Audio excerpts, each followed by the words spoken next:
Hi, welcome back guys. This is your friend, Fanfiction Guy.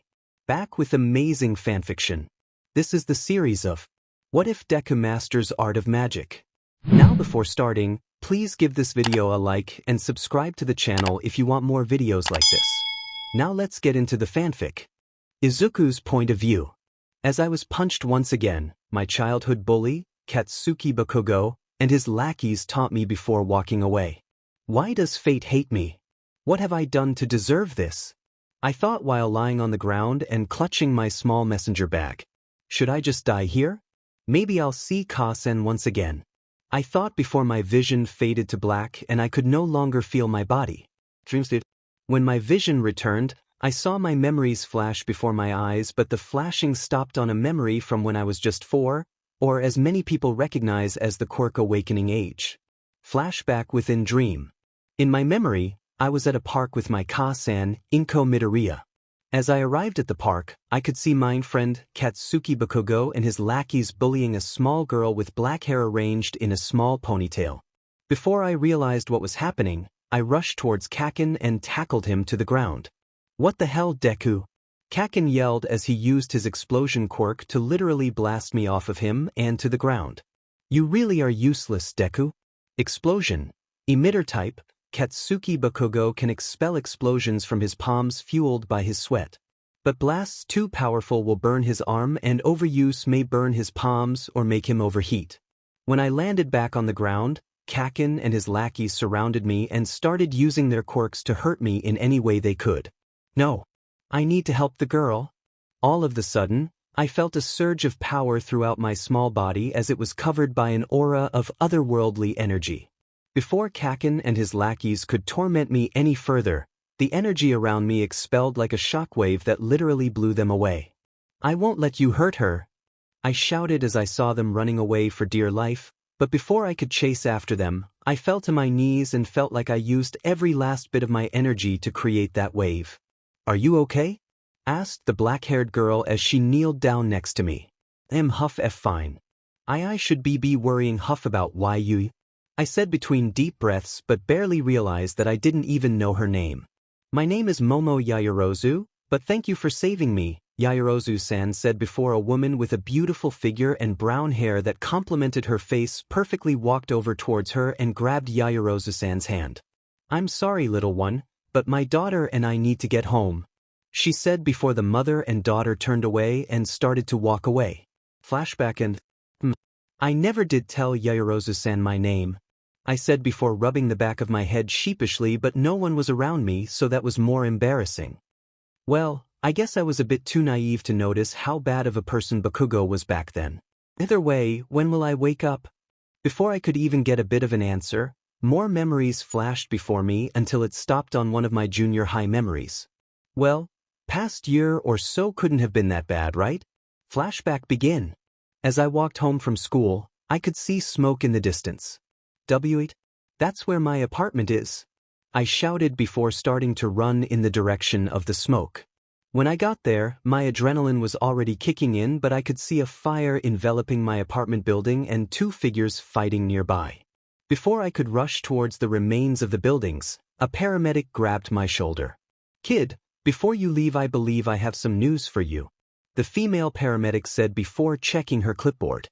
Izuku Midoriya, your mother was caught in the fire before we could get here, but she saved some belongings that would legally be passed down to you. Thank you, I said nervously with tears on the brink of my eyes. May I take a look at what she left me? Of course, she said before leaving and returning with a box and some books with weird characters on them. Here you are, but I'll have to talk with you after we've gotten rid of the fire and Endeavor stops fighting. As I nodded, I watched Endeavor fight a lizard man with a bunch of random metal in the form of a sword. Eventually, the lizard man had to run away as his scales seemed to turn reddish instead of the green it was before. Flashback and... I guess that was that, I said before a lone tear fell from my right eye. I'll never forget you, Kasan, and I'll cherish your gifts forever. And I know you will, Izu, I heard a voice as my mother appeared before me. But remember to always remember the past but never hold on to it. Hold on to the present and you'll live your dream, trust me. I will, Kasan, but I think it's time for me to wake up, I said as my dreamscape turned from its black background to white.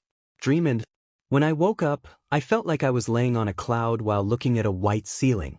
As I got up, I realized I was in some kind of mansion-like place. Well, it was fancy, to say the least. Seems you're finally awake, said a white-haired woman with cat-like features, but despite her white hair she seemed to only be in her mid-20s at most. Give me a minute, I need to give notice to the master and young mistress. After I nodded, she left into the hallway as I was left in the room. While she was gone, I tried to look for my bag, hoping that Katsuki didn't steal it. Where's my bag? I mumbled while looking around the room. I guess you're looking for this, said a man with black hair as he held my bag in his hand. What could be so special about some bag, nonetheless one owned by a teenager? Immediately, I took my bag away in an instant and began checking its contents before realizing the most important items were missing. Sir, did you take my belongings? I asked nervously before a well-matured girl popped her head through the door. Yaoyorozu-san? You know my daughter? Well, I'm not surprised as she was the one who brought you here. The man said before his daughter walked into the room with my books and box in her hands. You're looking for this, right? She said before I tried to take it back, only for her to sidestep and make me fall onto the floor. Let me guess, you want something from me or want me to do something for you in order to get my belongings back, right? I said only for her to shake her head. It's been 10 years, but I never got your name from back then. Name's Izuku Midoriya Izuku. Now if you mind, I have to do my shift in about an hour, I said while pointing to the clock in the room. Midoriya-kun, I never said you'd get your stuff back, Yaoyorozu-san said while a small smile. But if you're worried about your job, you could always just work for my family. Although, I doubt a cafe waiter could be my family's butler.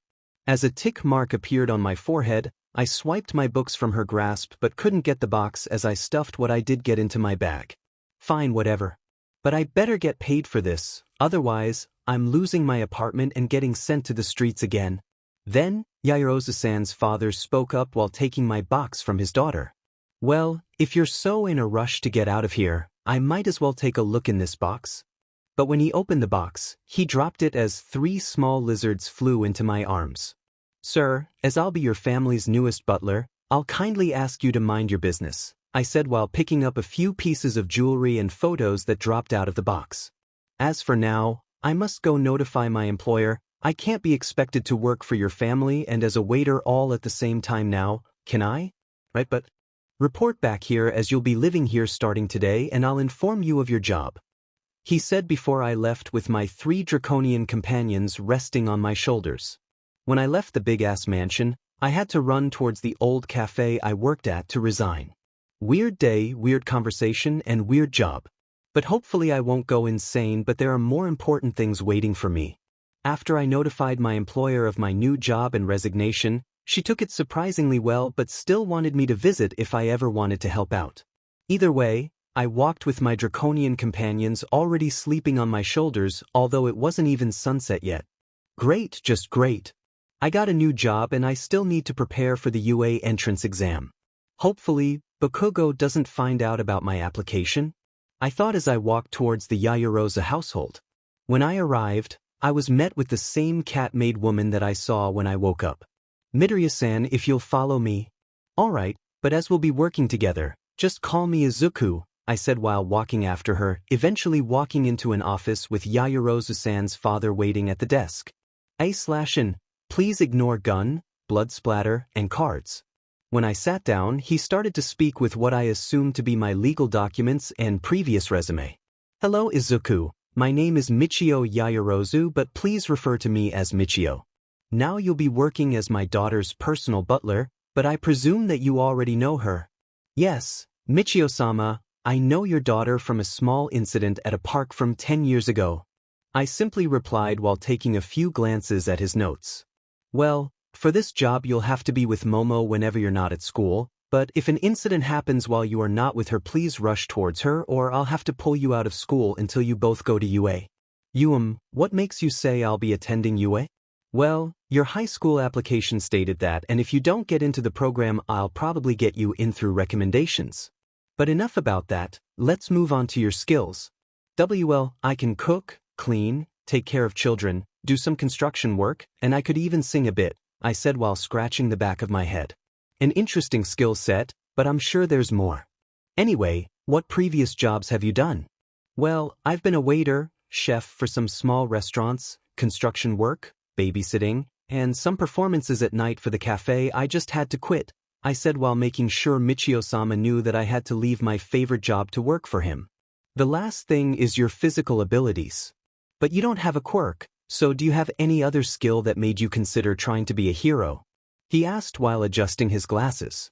Psi as you probably guessed, my books and that box you took are quite special.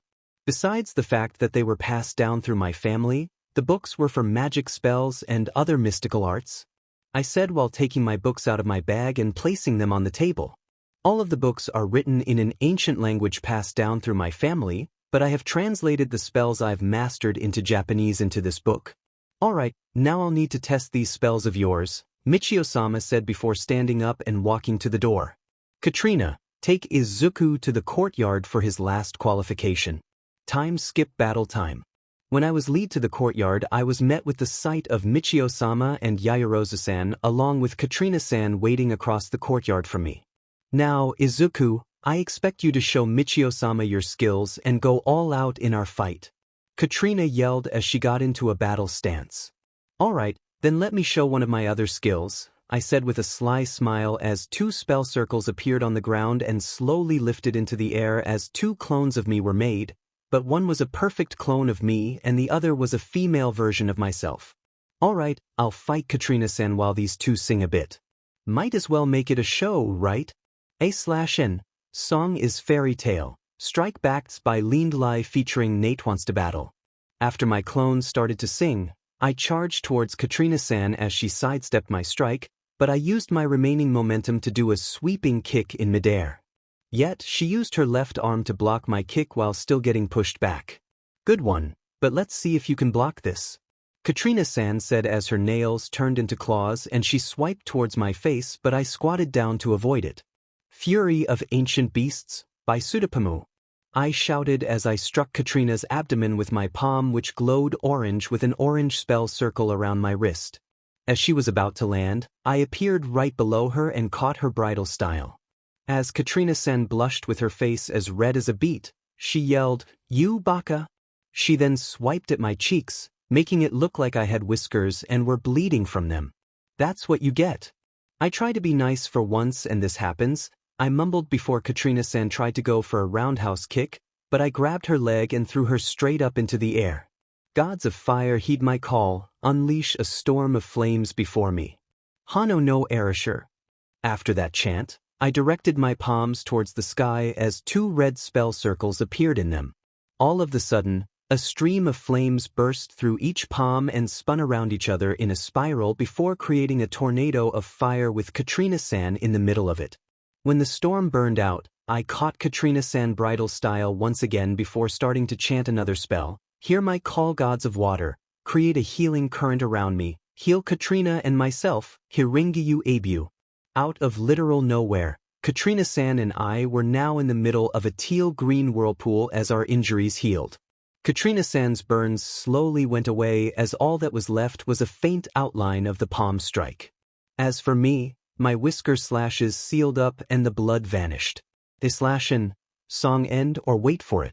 Tell me what you think about my song choice. When my clones finished singing, they also dispelled as I walked over to the porch and laid Katrina-san down onto a small bench. How was my performance? I asked Michio-sama and Yaoyorozu-san as their jaws sounded like they unhinged. You two okay? Suddenly, exhaustion came over me as well as pain on my cheeks that made me sit down, but I had to sit down with Katrina-san's head resting in my lap. Sorry, guess I need to use my mana more conservatively. Why yeah, that's the problem. When you made fire and water appear out of nowhere. Yaoyorozu-san shouted, almost bending the railing on the porch. Seriously, since when could you do this? Deep inhale since 2 years ago. After my mother passed away, I was given those books. Each of them held different spells in an ancient language that I had to find some of my family to learn.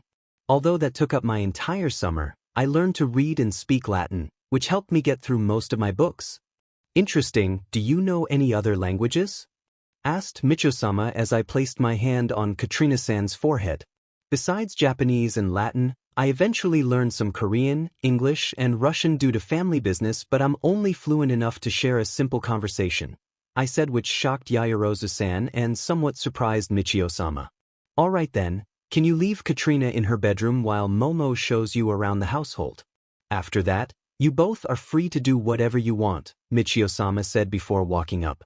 A giant zero painted onto it. At the sight, I stood calmly as the dragons attached themselves to me in pure fear, but I suppose that was the same as everyone else as the other contestants ran away from the monstrosity of a robot. Then I saw Uraraka-san under some rubble that was about to be crushed by the giant robot. But I literally threw each of my dragons like spears to make sure the rubble got off of her, just in case my next spell wouldn't work. Mana within me come forth, bind my enemy for eternity, creatures of light hear my call. I chanted as yellow spell circles were in my palms and dozens of similar spell circles appeared on the buildings and some in the air. I no Kasari. All of the sudden, the zero-pointer was wrapped with dozens of chains and was locked into place. Are you all right? I shouted as I ran towards Uraraka-san. Once I got there, I helped my dragons with the last bit of rubble that was on her before using Hiringayu Abu to heal her leg that was broken from the rubble. Thanks again, Midoriya-san. Don't worry about it, I said as I finished the healing process, but my adrenaline stopped as I lost all of my breath and could barely lift myself off of the ground. Midoriya-san, do you need help? Uraraka-san asked with genuine concern in her voice. I'll be alright, these little dragons here will transfer some energy to me soon enough, I replied before slowly sitting up, then standing and walking away.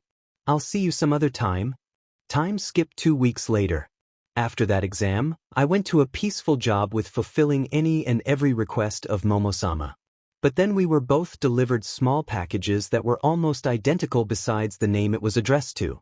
In the study, Momo-sama opened hers up first, which held a small envelope full of forms and a disc that had a hologram of a small bear-mouse hybrid.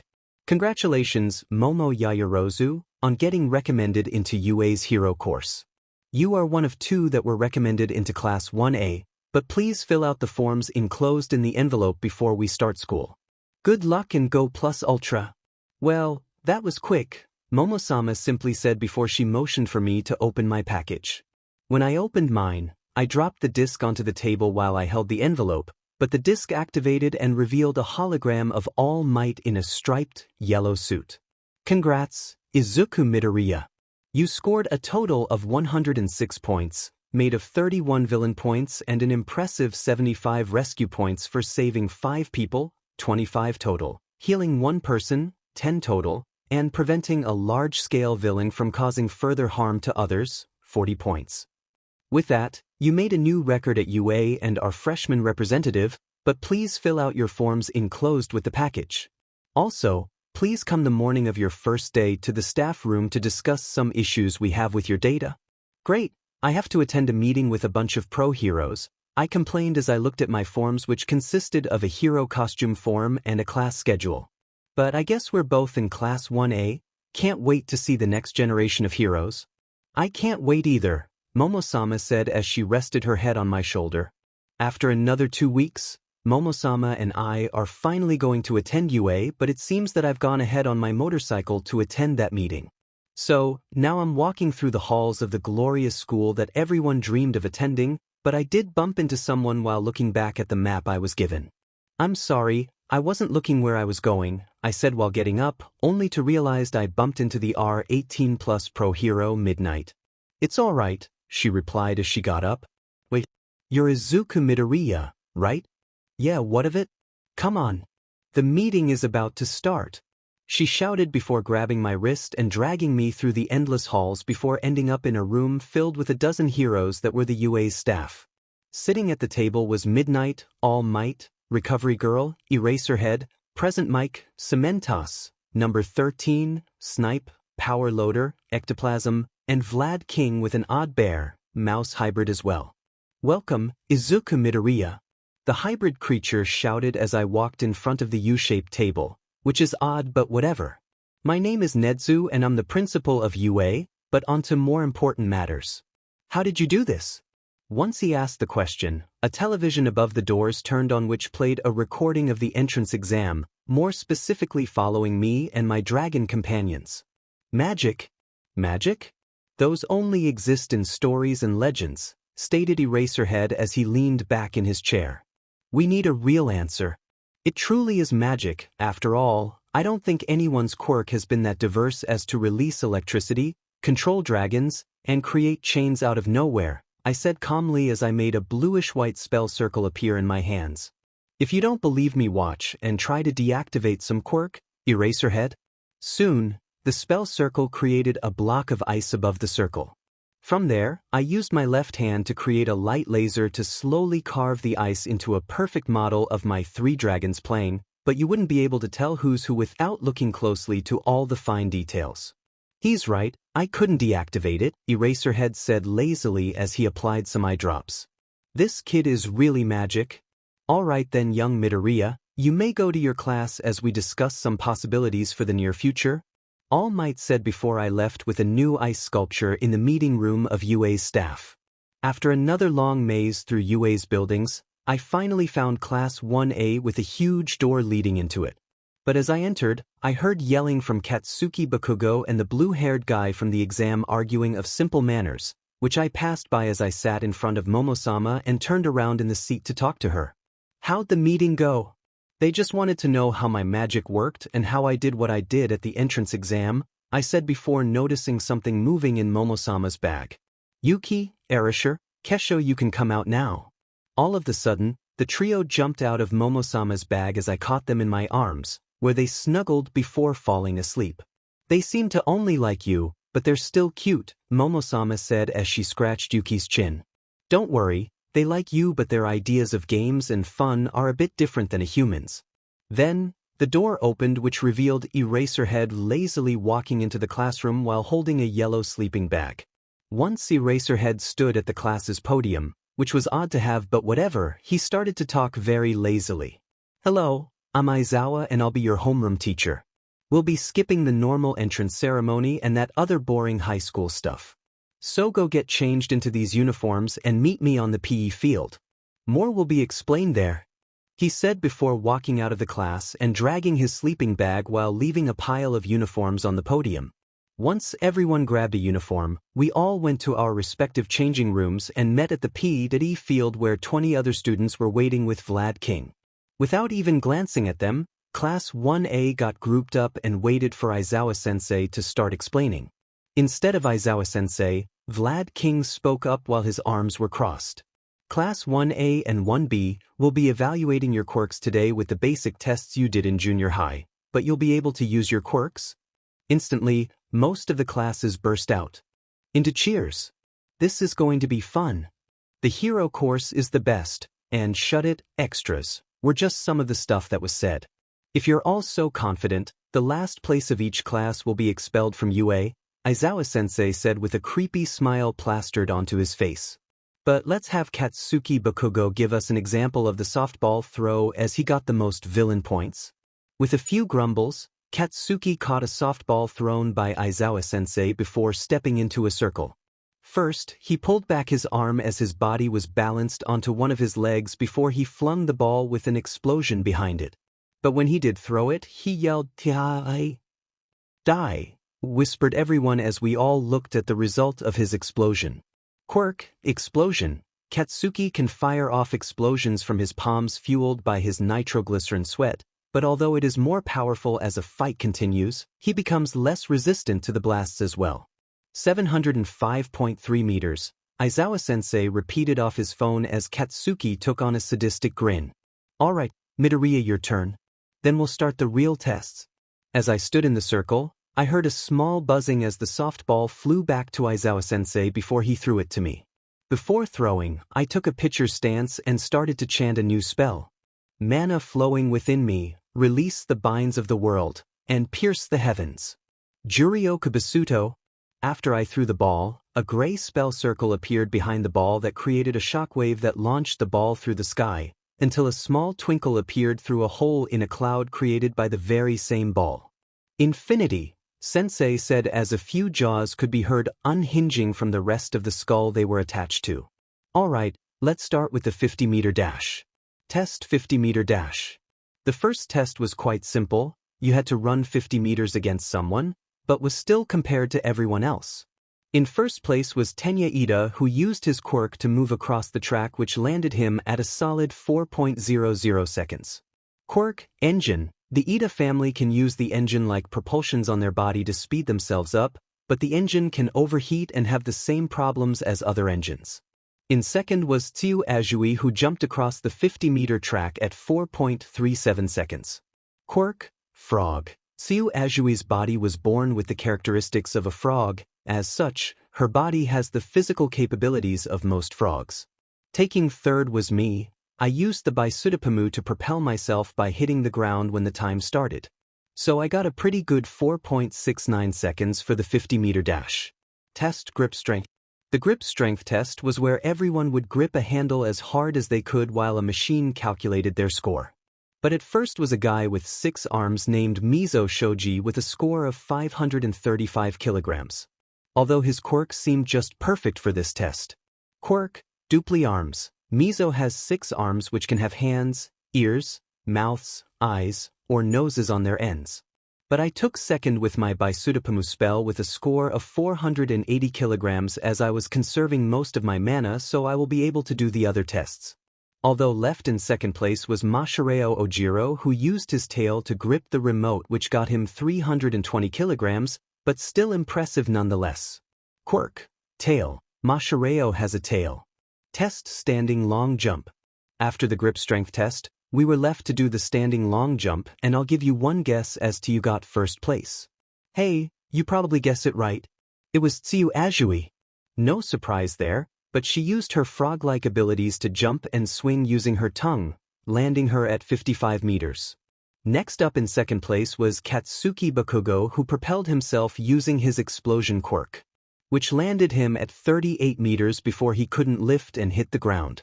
With third place was me once again at 32 meters from using my Jurioka Basudo spell before jumping as far as I could. Test sustained sideways jump. During the next test was spent jumping back and forth without messing up, but somehow the midget purple pervert got first by using his quirk to create a bunch of balls to bounce off of. Quirk, pop off. Minoru can pull the balls off his head and throw them. The balls are extremely sticky and get stickier the better the health of Minoru, but gets weaker, vice versa. Taking second was Mina Ashido, who moved like a professional dancer, yet she didn't seem to use her acid quirk. Quirk, acid. Mina can discrete acid out of her body, which she can control the solubility and viscosity. Landing in third place was Masahiro Ojiro, who was presumably trained in martial arts, but did use his tail to correct himself every now and then. Test ball pitch. Of course, there was a tie for first with Ochako Uraraka and me for a score of infinity. You guys already know mine, and I refused to do the test again while Uraraka-san used her quirk on the softball before pitching. Quirk, zero gravity. When Ochako touches an object with all 5 of her fingers, she can release the gravity acting on the object. But overuse or lifting a heavy object will give her nausea. Back in second was Momo Yaoyorozu, who created a cannon to launch the ball, earning herself a score of 1.05 kilometers, but everyone seemed fairly impressed by the already known bookworm of the class. Quirk, creation. Momo can use the lipids, fat, stored in her body to create any object she knows the makeup of. Left in third place was Katsuki Bakugo, who still had his score of 705.3 meters. So no one was surprised as his quirk seemed most suited for this test. Tests over. Once all the tests were over, both classes gathered once again to view their scores. For Class 1A, we had me in first, followed by Bakugo-san in second place, and Todoroki-san left in third place. Despite not being top 3 in any test, he held consistent top 5. Although our class had Minoru Mineta left in the last place, despite his performance in the sustained sideways jump while he got the last place in the other tests. While Class 1B had Itsuka Kendo in the first place spot, Jiroda Shishida taking the second place spot, while Ibra Tetsutetsu was left in the third place spot, which left Nito Minoma in the last place spot as he didn't know his classmates' quirks. Nito Minoma, Minoru Mineta. You both should be kicked out of the hero course, Aizawa-sensei said before making his phone create holograms of past UA students with videos as well. But unfortunately, Vlad King took over. You both show some potential that is being hidden by your terrible personalities. From a huge pervert points at Mineta that would rather catch a feel than help someone to an egotistical bastard who is absolutely useless without someone to help him out. Although we all hate you both by the first day, many great heroes were like you too when they were starting out at UA. Aizawa-sensei then turned to the holograms beside him. But if you look here, Endeavor used to be more like Minoma but turned that ego into an ideal to become the #1 hero. While I, Eraserhead, was even lazier than I am now during high school, but somehow I turned my laziness into a fighting style and included that into my life as well. So you two aren't completely useless, but everyone keep in mind the complete part. Before the two teachers could speak any further, a few more of the UA staff started to walk onto the field. While Midnight started to speak, "Hello everyone, we're your teachers more this school year. But this year we'll be doing joint lessons for the hero course due to recent criminal activity rising in hostility and casualties. Either way, I hope you all do great this year."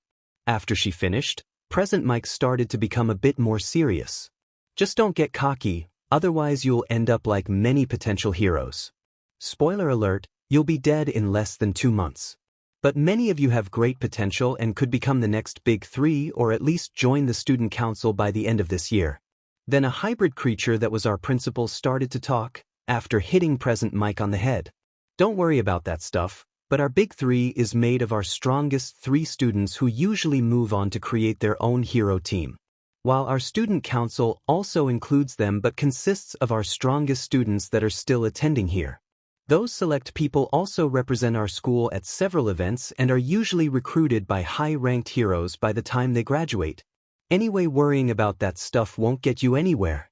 All Might Buff Form said as he walked slowly towards the rest of the staff. "Just try to improve yourselves before you show the world how strong you are. After all, we have a reputation to keep as the #1 hero school in the world." Once those inspirational speeches, everyone changed back and went to their regular classes with all might on their minds. After our sensei's speeches, we had classes any other high school would have as well. But as of now, we are waiting for our sensei to start our Fundamental Hero Studies class. "I am entering," shouted a man with a cheesy catchphrase from the 1990s. Like a normal person, that voice belonged to none other than All Might, who came in his Silver Age costume. So yes, he was probably a hero during the 1990s. But I probably shouldn't hate him too much. He is still a human that could be toyed with however I want. "Hello, class, get into your hero costumes and meet me in Field Beta," he said before the wall opened up to reveal 20 different briefcases labeled with our class number. As I finally made it to Field Beta, I showed up in a white shirt with tail-like extensions on the bottom that had a red diamond pattern along the edges. While I also wore some black pants and had a collar made out of some of the feathers of a black griffin. But of course, my 3 dragon companions were following behind me trying to get into my collar. "Hey, am I late?" I asked casually as everyone turned to face me. Some were mad as well. "Guess I am late then." "No sheet death," Katsuki yelled as he tried to grab my collar, but I tripped him while he tried to run to grab me. Then I walked next to Momo-sama as All Might started to talk or try to teach. "Alright class, today you'll be doing heroes versus villains training exercises. But here's the catch, each team of heroes or villains will be decided randomly by lottery. Speaking of the lottery, let's choose Team A." After the teams were all announced, I eventually got paired up with Kyokajiro on Team F, who was a blue-haired girl with an average build, but she had auxiliary cords on the tips of her earlobes. But now we're supposed to use the lottery again to decide the matches. This can only end well. Alright, the hero team will be. All Might started as 2 balls fell out of the lottery machine. Team F and the villain team will be Team B, which meant Jiro-san and me versus Katsuki and Todoroki-san.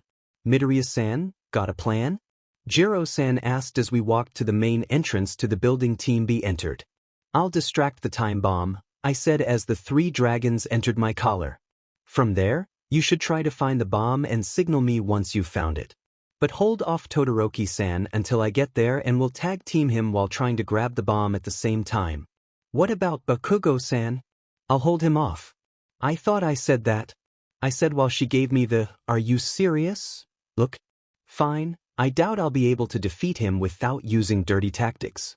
But I'll probably wear out most of my energy trying to defeat him, so I'll just make him wear himself out before helping you. You're going to end yourself? I simply chuckled at her response before drawing a spell circle on the back of my hand. The spell circle glowed a bright blue before disappearing. Then, our earpieces were being sent a message by All Might Sensei. Everyone get ready and start. No one's POV. Almost immediately, Izuku and Kyoka started to run into the building as they swiftly climbed the first 2 flights of stairs. As soon as they reached the 3rd floor, Katsuki charged Izuku with a right hook, which the latter barely dodged. But as Izuku stopped, a gray glow enveloped his right hand as he pushed Katsuki against the wall, who had the same gray glow. Given the opportunity, Kyoka headed up the next flight of stair before she could get involved in the battle. Deku, do you really think you can take me alone? Katsuki taunted as he broke away from Izuku's spell and used his explosions to propel himself towards Izuku. Nope, Izuku replied as he slid under Katsuki while his 3 dragons flew out of his collar. That's why I have these 3. Unfair, Katsuki said before landing back on the ground, facing his opponent. But a weakling like you will need all the help he can get. As Katsuki charged him again, Izuku did the same but slamming his fist into his opponent's abdomen. By Sudapamu. Then Katsuki was launched back into another wall as Izuku backed into a window. Without passing more words, Katsuki held his right arm out with his other holding a pin on the grenade-shaped gauntlet. Say goodbye, Death, he said before pulling the pin, unleashing a gigantic explosion heading towards Izuku. All of the sudden, the spell circle Izuku made earlier glowed bright blue as a barrier surrounded him. But as the barrier took the brute force of the attack, it eventually broke, and Izuku took the rest of the attack, which sent him flying out of the window.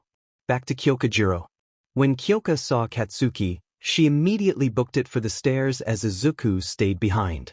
Good luck, Midoriya-san, you'll need it. After running up the next 2 flights of stairs, only to be chilled once she reached the 5th floor. Looking around the room, she could see patches of ice around the walls and floors with Shoto walking slowly to her, but he was half covered in ice, leaving his left eye glowing red. Sorry, hero, Shoto said before tapping his foot on the ground as ice sprouted from his foot until it captured both of Kyoka's feet. But you shall not pass. Without further thought, Kyoka used her earphone jacks to shatter the ice at her feet. But she didn't notice Shoto walking closer and dropping the room's temperature at the same time, as all the walls and the floor in the hallway were now covered in ice. I told you won't pass. So you'll never get the bomb. At that moment, Kyoka could barely see the bomb behind Shoto but couldn't move as she was captured in ice was again. Izuku, I found the bomb.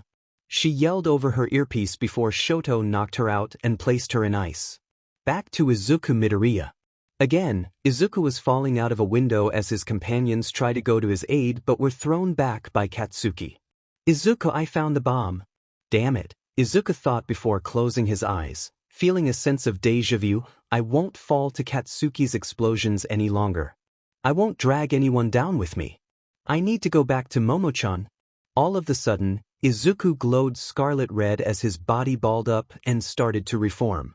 As he stretched out his body, Izuku was replaced with a man in black armor detailed in shades of red and trimmed with gold. While his arms were surrounded in demonic energy up to his elbows, while his legs seemed more muscled under a pair of black pants that were torn at the end for his new feet but had plated of red armor on it.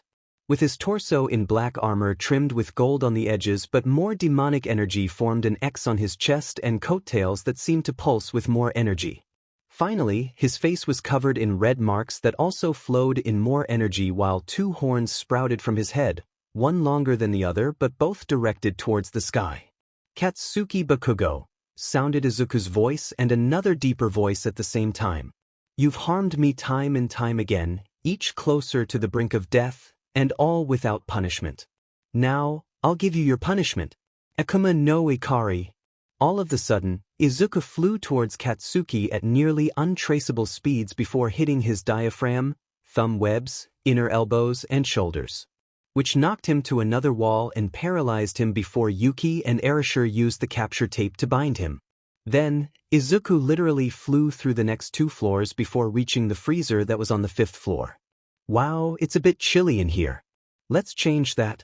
Before Shoto could even look at Izuku's new form, demonic mana leaked out of Izuku, causing most of the ice in the room to melt instantly while also releasing Kyoka's unconscious body from the ice. The hell? Shoto said before the ice on his body melted as well. Without another thought, Izuku chopped the back of his neck before grabbing Kyoka and touching the bomb. With the villain team, unconscious and 1 captured, as well as the deactivation of the bomb, the hero team wins. All Might said over the intercom before Izuku collapsed and reverted back to his normal form, which was now only clad in black pants, completely revealing Izuku's toned body to the female population of Class 1A, many of which had a nosebleed. Time skip after the other trials. As Izuku awoke in Momo's lap, All Might finally started to conclude class with all the students awake. Alright class, now that all the battles are done, who can tell me who's the MVP? The first one to raise their hand was Momo of course, but she was careful not to harm Izuku. I believe Izuku would be MVP. After all, he planned out a general course of action which seemed to work perfectly with his battle. But he didn't account for his opponent's attack or the traps Todoroki-san made. Even though that happened, he succeeded with minimal destruction to the building, the defeat of his opponents, the general safety of his teammate, and the deactivation of the bomb. Is there something wrong with her? Everyone thought besides the accused girl and Izuku. Before you think that something's wrong with her, Momo-sama's quirk is heavily dependent on her intellect, which made her father pressure her to become smarter for her dream to be a hero, among other reasons. Izuku explained as he got out of Momo's lap and let her rest her head on his lap instead. Well, I suppose you've explained it much better than I could. All Might admit as all of the monitors switched to a recording of Izuku's battle. Although he was caught by surprise by his opponents, he had a backup plan and completed all of his objectives. But everyone may rest up as the next few sessions will be for training. Once that was over, everyone left to their respective homes while Izuku stopped at a certain cafe before he would serve Momo once more. After battling Katsuki and Shoto with Kyoka, Izuku rode his motorcycle to a small cafe. As he walked in, the small place wasn't very busy, just a woman drinking something at a table by herself, but it doesn't seem like Izuku was interested in her, rather he walked up to the hostess/cashier. Excuse me, can I talk with the owner? Just tell them it's Izuku Midoriya. With slight hesitation, the hostess went into an office and came back shortly after with a young, brunette woman who seemed to be in her early 20s at the most. Ah, there you are Izuku. It has been quite some time since you visited, she said as the hostess was dismissed. The woman then went around the counter and sat next to Izuku, who leaned forward on the counter as he had a lost look in his eyes. Yeah, but I needed to ask you about something that happened today, he replied as he stared back at his hands. Have you ever heard of a human using demonic energy, Takashi-san? She pondered as the woman sitting by herself moved to the counter and leaned on it while in a black trench coat and a black fedora with a raven feather, which only left her pale face revealed with a light coat of red lipstick on and black heels peeking out from the bottom of her trench coat. I may be able to help, she said as she took a sip of her drink. I'm assuming you've awakened a demon transformation recently. Izuku nods. You're a lucky one to tap into it and survive. Very few humans survive the transformation without losing something like an arm or leg. What do you mean? He asked as he faced her and got off the counter. Well, how did the transformation activate? Why should I tell you? I don't even know your name. Ah, sorry. She then took off her hat and bowed as her blonde hair flowed down her back and her ears were now revealed to be pointed. I am the elf, Daenerys Suzuki. I believe I met you when you were younger, Izuku. A few seconds passed as Izuku looked her dead in the face. Sorry, I don't seem to remember. And then Takashi and Daenerys in the room face-bombed and giggled respectively. Once she finished giggling, Daenerys continued. I used to help your father, but you didn't know of magic at the time. Anyway, can you explain the transformation now? Oh well, I was caught in an explosion during training and my body grew taller, more muscular, and surged with demonic energy. After the training was over, I passed out so I don't remember too much about what happened during the transformation. He fibbed a bit, trying to hide as much information as he could from this woman who claimed to know him. How much time do you have? About an hour or so. Take off your shirt. Daenerys stood there straight-faced as both Takashi and Izuku were shocked, but she flicked Izuku on the forehead to snap him back into reality. Hey, what was that for? Just take off your shirt. And so, Izuku complied with a slight, pink blush on his cheeks as Takashi eyed his toned body and poked it every now and then while Daenerys examined his back. Anything interesting, Suzuki-san? Yes, it seems that a black tattoo of one demon wing has appeared on your back. From what I know, it most likely stores and accumulates demonic and hellborn mana for you to release, she said as she poked the tattoo and it glowed red before returning to its black color. But it will only release through life-threatening danger, but may be brought out by something else. After all, very few humans have brought out the power with full control. Finally, Izuku put his shirt back on and blazer back on while Takashi pouted and Daenerys wrote a few things down. Will I be able to talk to you the next time this energy arises? Here, Daenerys said while throwing a bracelet with a green crystal in the center of it. Use it to call me, but I added a few other features for you in case this happened. Izuku eyed the piece of jewelry that was expertly crafted with no faults before putting it around his left wrist. By the way, how did you know this was going to happen? He asked before looking up, only to see that Daenerys was gone. Ignoring the disappearance of the elven woman, Izuku gave his goodbye to Takashi before getting on his motorcycle and driving to the Yaoyorozu manor. But as he entered the manor, he was confronted by Katrina, who was fuming for a mysterious reason while the master and mistresses were calmly residing in the living room. Is there something wrong, Katrina-san? Izuku asked respectively as said maid walked right in front of him with a small white dragon flying near her. I'll tell you what's wrong? She started as she grabbed his collar. You're late coming home, you left those dragons without their parent again, and you left the young mistress without your protection. Calm down, Izuku said as he patted the maid's head and caught Haku in his arms. The dragons have enough power to protect Momo-sama from most circumstances, so worrying over them is nearly pointless. But I had to visit someone about a personal matter.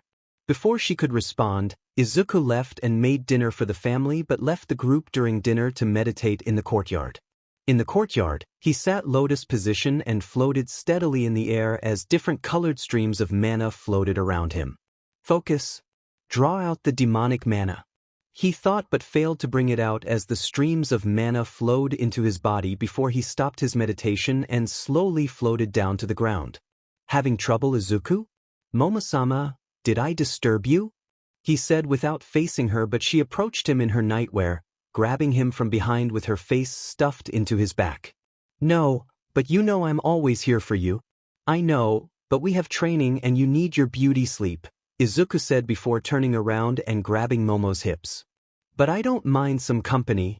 At that moment, the two teenagers held onto each other as their bodies seemed to act on their own.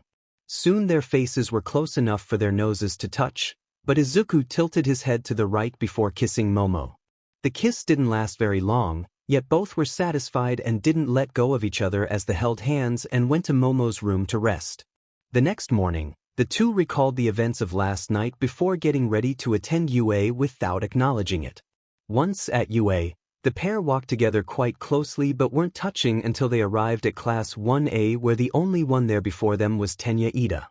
But they ignored everyone as the day passed with regular classes and homeroom replaced with a study hall so Aizawa could take a nap. Before long, the class of superpowered teenagers went to get in their hero costumes again and meet at Ground Beta for another day of foundational hero studies. But as everyone was in their hero costumes, Izuku was in his uniform still as his suit was in need of repairs. Hello, class. Today you'll focus on your weaknesses revealed in yesterday's battles. All Might said before talking to everyone on what they should focus training. Young Midoriya, I'm afraid the only thing you could work on is your power output as your speed and strategy seem solid, but try to tap into that form again if you can. After nodding, Izuku went to meditate and try to draw out his demon form once more. At first, he just focused on gathering more mana before the streams of mana formed around him again, but then he focused the mana into his tattoo to forcefully activate or overcharge it in a sense. Over a few minutes, the tattoo glowed red and his bracelet glowed red as well before he took on a new form. "Ah, I did it," he said as he floated in the middle of the room as his classmates watch in amusement. "Guess I'll call this my demon form, but I'm exhausted." All of a sudden, he fell to the ground as the energy was drawn back to the tattoo and his clothes were torn to shreds again from the sheer exposure of the energy. "Izuku," Momo said before helping him up and putting his left arm around her shoulder before she was picked up. "How did you remember magic? Plus this new bracelet has its perks," Izuku said as he held Momo bridal style before placing her down and mumbling something. "At the cost of all that mana I gathered. Well, you sure know how to tease me," she said before booping Izuku on the nose. After the first week of attending UA, Izuku and Momo have only built a stronger bond, plus they've also built a servant contract. But the servant contract basically allows Momo to have free reign of Izuku actions while also being able to summon Izuku by focusing on him. With that in mind, the first week of UA was spent with regular classes with a period of training each day while All Might left the class with another hero watching over their training. Now, the master and servant were waiting for their homeroom class to start while studying notes and spells respectively. Until their homeroom teacher, Shota Aizawa or Eraserhead, walked into class in his usual yellow sleeping bag. "Today we have some important business to take care of," Aizawa said after taking off his sleeping bag and revealing his black outfit and bandage-like scarf, while everyone got nervous or almost jumped out of their seats. "We have to pick a class president." "Finally something normal," was just one of the many things the class said before volunteering/nominating themselves for the position. "Every settle down," Tenya shouted from the back of the class as he stood up and shut up the rest of the class. "Let's put this to a vote. Is that okay, Aizawa-sensei?" "I don't care, just tell me by the end of class," he responded before getting into a hammock that wasn't there before and taking a nap. "How do you expect us to pick? We've only been here for a week so everyone will pick themselves," reasoned Eijiro Kirishima as a few other students nodded. "Isn't that what makes it perfect?" Izuku asked as he read a small book. "That means whoever gets multiple votes is trusted by someone else, right?" "Perfect," Momo said as she made 20 slips of paper and a basket. "Just write down your vote on these papers and put them in the basket," she said before handing everyone a piece of paper and putting the basket on the teacher's desk. After about 5 minutes, all the votes were counted and written on the board. Yugoyama 1 vote. Mina Ishido 0 votes. Tsuyu Ajui 0 votes. Tenya Ida 0 votes. Achiko Uraraka 0 votes. Mashireo Ojiro 1 vote.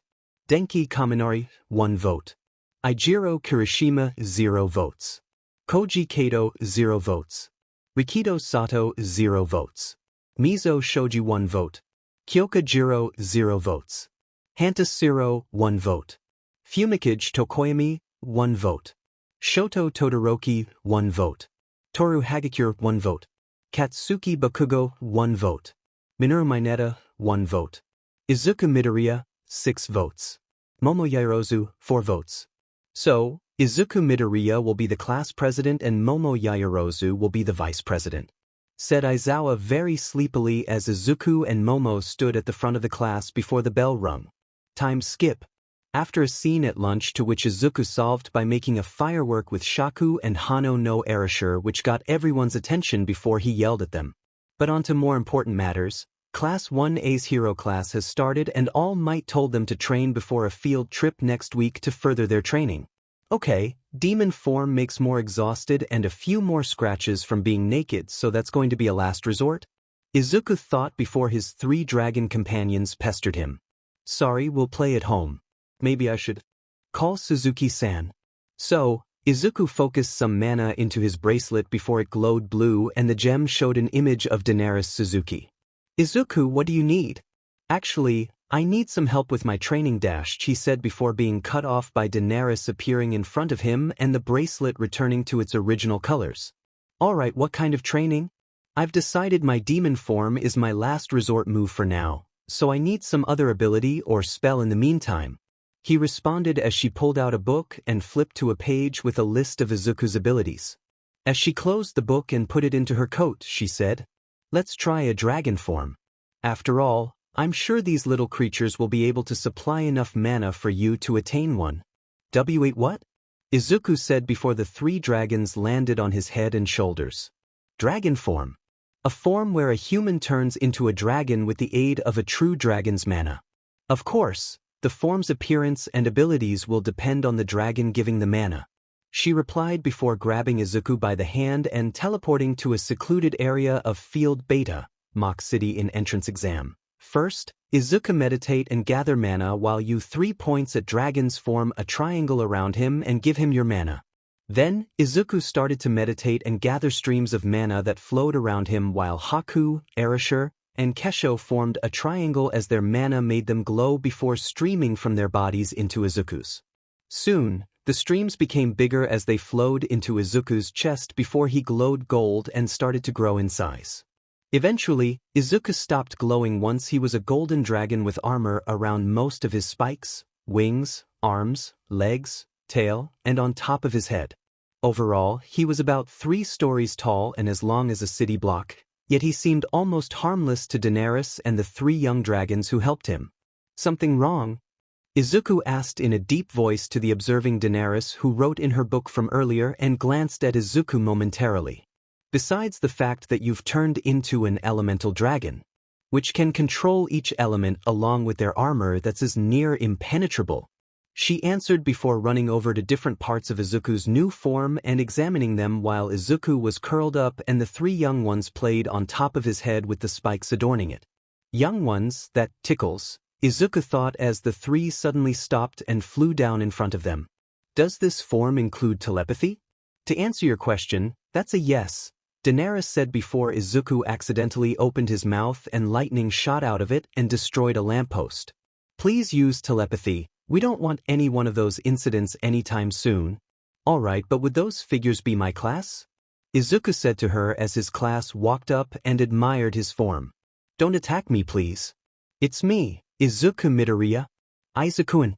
Momo mumbled as she noticed the 3 small dragons in front of Izuku and smiled before noticing a mysterious woman on top of his head. "Miss, who might you be?" "Momo-sama, she is Daenerys Suzuki. A friend of my family. She is safe but seems a bit perverse," Izuku said privately to his mistress before Momo approached Izuku. "Go ahead and climb on, but the horns tickle."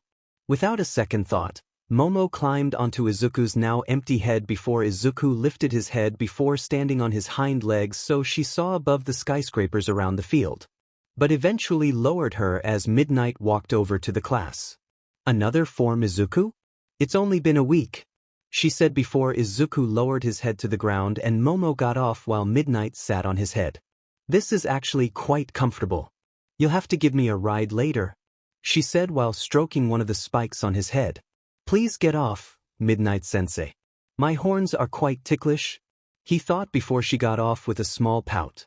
Then Izuku transformed back into his human form uncontrollably before noticing another bracelet on his right arm in the form of a serpent-like dragon with 7 spheres lining the tail end, separated by spikes. But before anyone could inquire about the transformation anymore, Midnight dismissed the class as Daenerys disappeared again without anyone noticing. After class was dismissed, Izuku and Momo went home in the Yaoyorozu family's limo before arriving at the manor where Izuku made dinner while Momo did her homework in her study. After some time, the Yaoyorozu family went to eat dinner while Izuku dismissed himself again to train his new form. So, he went to the courtyard with his dragon children before performing the ritual again as Momo was on her room's balcony watching Izuku as he glowed gold once again. As he transformed though, he was a bit smaller in size than before with his chest protruding more than before while his scales and horns seemed to glisten in the moonlight. "Mama!" The 3 dragons cried as they climbed onto Izuku's head once more before he noticed Momo and moved his head toward her. "I suppose you're a mother now, Izuku?" she said before giggling at Izuku's predicament and the 3 children flew onto the railings of the balcony. "It seems you're correct, Momo-chan. I guess the ritual gave me a new form instead. Izuku observed before glowing gold and transforming back into his human form as he landed on the balcony again. Let's get some sleep, we have training tomorrow as well. After the secret couple slept, they continued their week at UA with their regular classes and training. But during these sessions, Momo would learn a fighting style to improve her combat capability while Izuku would separate himself from the rest of the group. In his private training area, Izuku gained 6 new forms corresponding to his dragon companions and their elemental affinity, in which he gained a male and female form of an ice dragon, storm dragon, and crystal dragon. Although he would also train in a few new spells and tried to sustain his demon form, but failed, only to be found by Momo around the end of class and carried by Katrina, who now picked them up due to Izuku's constant incidents in his training. After the weekend, which was delightful for the master and servant duo, they're waiting in their homeroom class once again for their chronically late and sleepy teacher. But as he walked in, for once he wasn't in that ridiculous yellow sleeping bag and walked to the podium. Get into your costume, we'll be leaving in a bus at the front of the school. He ordered as everyone grabbed their suit from the wall and headed to their respective locker room. Once everyone was dressed and gathered, they were in front of a bus and Aizawa left the rest to Izuku and Momo as class representatives. Everyone, pick a partner and stick with them in case of emergency. Otherwise, you'll be fine, Izuku calmly stated as he and Momo entered the bus. They sat down next to the door as Tsuyu and Achiko sat next to them with Mina and Kyoka across from them. Momo-sama, I'd stop reading if I were you. I can't have you getting sick. You worry too much, she responded as she put the book on the shelf that was on the back of her costume. Plus, what's the worst that could happen? Villain attack. Interrupted Tsuyu, which the author recognized while no one seemed to pay mind to the answer. But Aizu-chan, why are you Momo-chan's butler? She asked with curiosity that wasn't shown on her face. I owe my life to her, he said before taking a glance at Katsuki that no one noticed. I was on the verge of death and had no one to take care of me, so she took me in as her butler. He answered as Mina perked up at the answer. That's so romantic. She squealed as Kyoka seemed slightly annoyed. So what was it like? Nothing too interesting. I was passing by and offered him a place to stay. Although my father seemed a bit too approving of hiring him after his test, Momo replied before the bus came to a stop and she fell into Izuku's lap somehow. Sorry, she said with a blush as they started to file out of the bus. Once everyone was out of the bus, they were led inside a giant building with the letter USJ on it, which didn't stand for Universal Studios Japan, unfortunately. But as they entered, a person in a space-themed hero suit who was waving to them. Hello and welcome to USJ, I'm 13 the rescue hero and I manage this facility. But today you'll be doing rescue training, and before we start, I'd like to say a few more things. The hero said with their gender almost neutral and unidentifiable. My quirk is black hole, and although I am a rescue hero, it can be easily used to end if I slip up. So for those of you with dangerous or villainous quirks, once you can control them, they can be the most valuable asset you'll ever have. As 13 finished talking, a purple mist appeared in the plaza which let villains into the facility in almost every zone, as the last one to walk in was a blue-haired man with hands placed all over his body. Hello we are the League of Villains, he said as the mist teleported to the entrance. Where's All Might? The blue-haired guy said again, frustrated like a child. Those are real villains, Kirishima shouted as he and some other students started to freak out. Everyone, calm down, Izuku said as he stood ahead of everyone and started to glow gold. We're heroes in training, aren't we? Everyone nods. Then we'll just have to beat them and show the world we're ready, he shouted before turning into his male elemental dragon form and breathing fire into the mist which was teleported back at him, but his armor took the hit instead. Ida-san, run to UA, inform the staff, Izuku said through telepathy as Tenya took off running without a second thought. Then Izuku reverted to his regular form as the mist started to surround the remaining group in a dome before closing him with Aizawa and 13 left at the entrance, while everyone was transported to another zone within USG. When Izuku was transported, he was in the water surrounded by villains that kept getting attacked by his 3 dragons before he swam to the surface and something grabbed his waist which brought him onto the yacht. So what now, Prez? Bnha asked impatiently as he seemed to be shaking in fear, and the three dragons flew to the railing of the boat. Azuri-chan, think you can jump from the boat to the plaza? Izuku asked as she tilted her head slightly. I believe so. Then grab the pervert and jump once I start my distraction, he said with his hands still on his knees before his servant contract glowed faintly. We'll have to hurry this up. In an instant, Izuku jumped off the yacht and glowed a dark blue as he turned into a male storm dragon. First, his body extended with his now grown tail growing a plethora of fins as well as his head before his wings sprouted. Overall, he turned into a dark blue dragon that had lightning crackling around its head and tail, which seemed very similar to an electric eel with wings and legs. Once he jumped into the water, a large splash was made, which was the perfect distraction as Tsuyu grabbed Bnha much to her protest and jumped over to the plaza as Izuku remained in the water with the villains.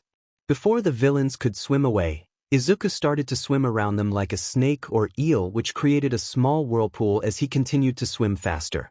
Before anyone knew it, Izuku's body was completely surrounded with lightning and he released it in a shockwave as all the villains were now unconscious and floated to the surface of the water. But Izuku's body glowed black this time before he was transported by his servant contract. So now, he was coiled around a white tarp with about 2 or 3 people in it as Denki lost all the intelligence that he barely had already. Sorry Gaki, but you're going to have to try harder than Dash, the villain was interrupted as Izuku swatted him across USJ with his tail before he reverted back to his normal form and was left sitting on the ground from pure exhaustion. Your pants safe now, he said as Kyoka and Momo took the tarp off of them.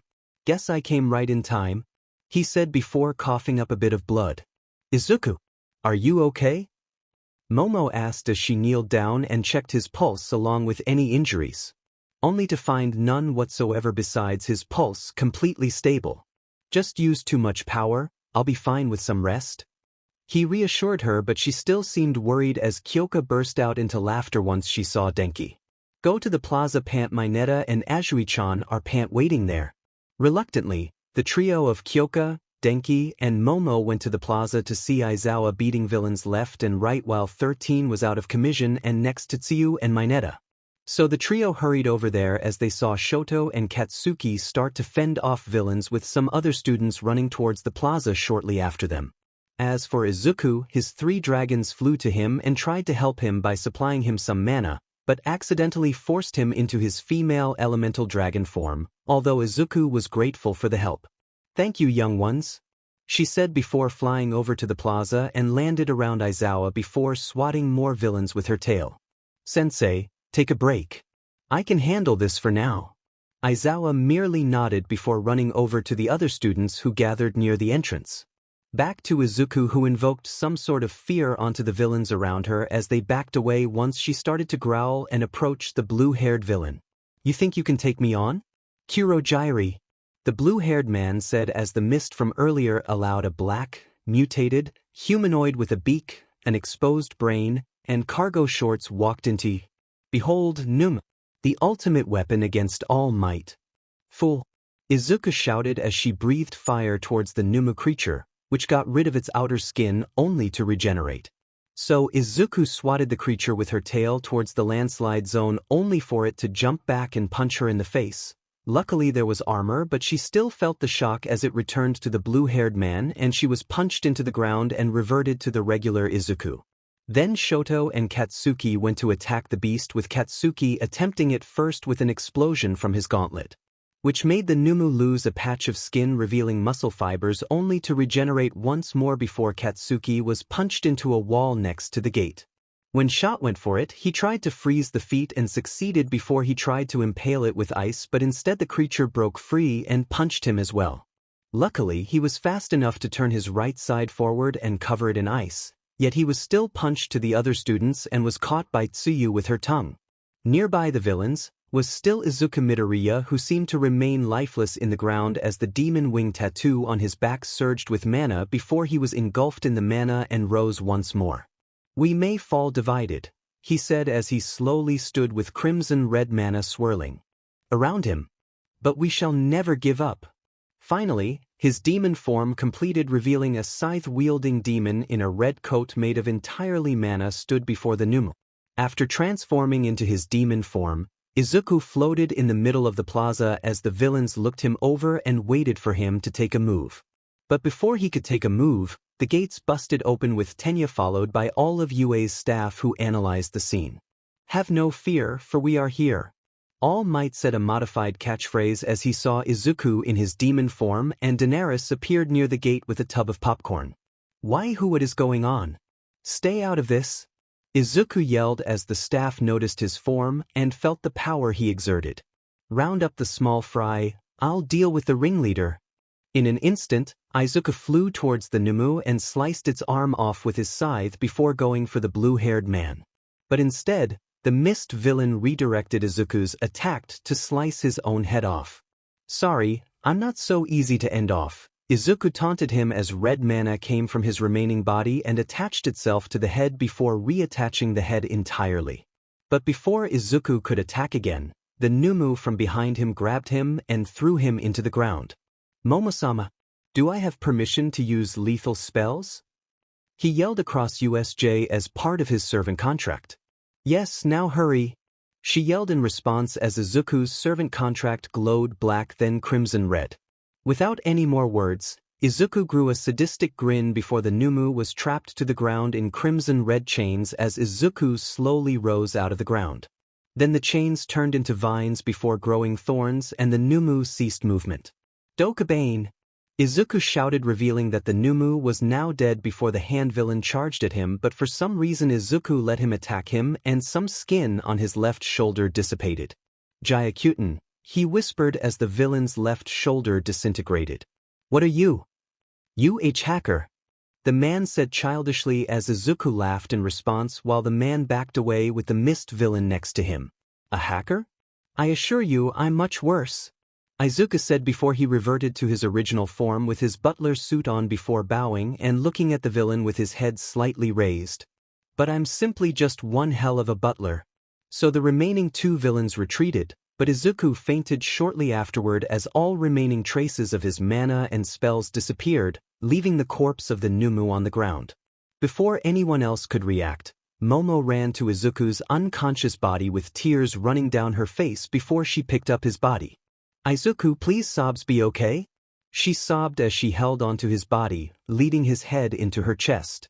If only he was awake for the moment. Time skip. A few days later. After the USJ incident, as the news called it, UA suspended their schooling for a week to allow a certain student to recover, but that same student seemed to become instantly famous despite UA's best attempts to hide it. Some hacker found the surveillance tapes.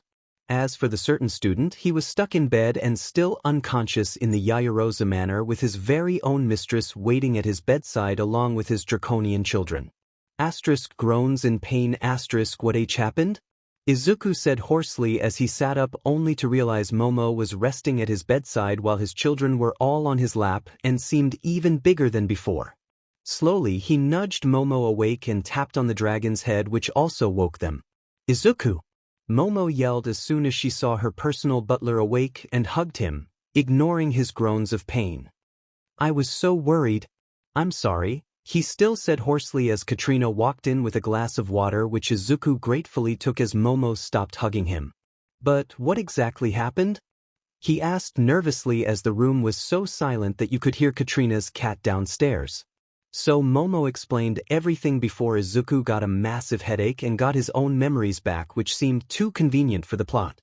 With some minor pain, Izuku sat on the edge of the bed in a new pair of pajamas before healing himself, which got rid of his aches and pains along with any marks left from the incident. "I'm going to talk with the master, but before I go, who changed me?" he asked before Katrina grew a red blush all over her face, which made it a dead giveaway. So, he walked downstairs and saw Michio sitting in the living room while watching the news, which was coincidentally about the USJ incident.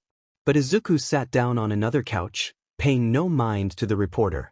"Izuku, it seems you've become an enigma to the world. Although that's to be expected, I believe you can hide your true form, right?" Michio asked as he turned the volume down on the television.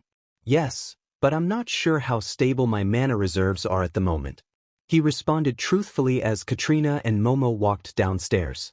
"Then you have 3 days until you have to attend school again. In that time, practice your transformation. Once you've mastered it, please take the form of a maid when you go out into public and revert to your normal form at UA or here," ordered Michio as Momo came around to the living room. "Father, I don't want Izuku to do that," she yelled before going up to Izuku and hugging him, treating him like property which he may be as a butler. "Sorry if I offended a butler/maid. Momo, it's only temporary until the media dies down. After all, we don't want to have Katrina scare away paparazzi on your way home," he responded as Katrina crossed her arms as she was offended. "Don't worry, Izuku should be the same person, just a different look with a personality." With that said, Izuku released Momo's grasp before going to meditate in the courtyard for the rest of the day as he replenished his mana reserves. The next day, Katrina took care of Izuku's normal duties so he could practice his transformation spell along with his regular spells.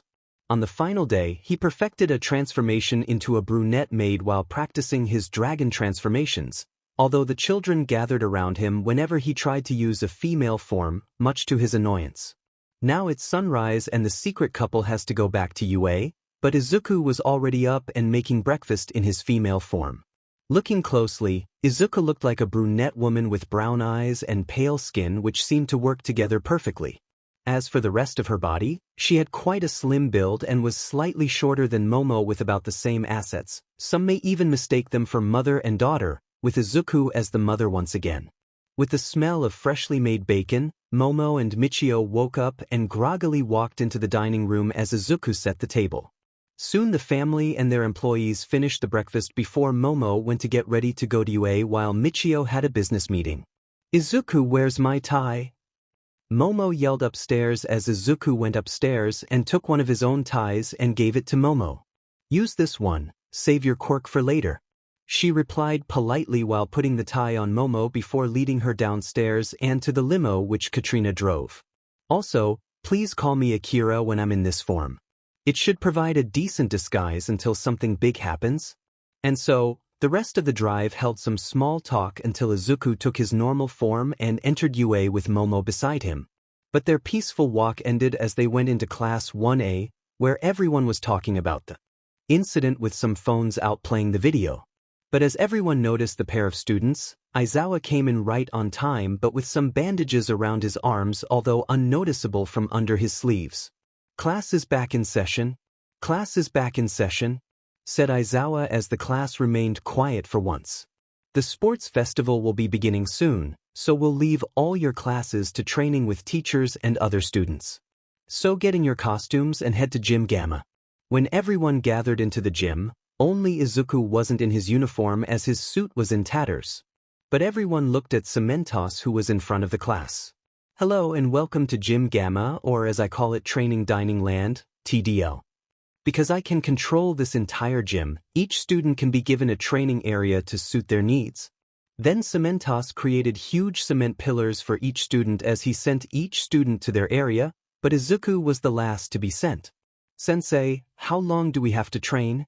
"1 week until the sports festival, but the events start on Monday and the actual festival starts on Thursday," responded Midnight as she hugged Izuku from behind. "What do we need to do next week?"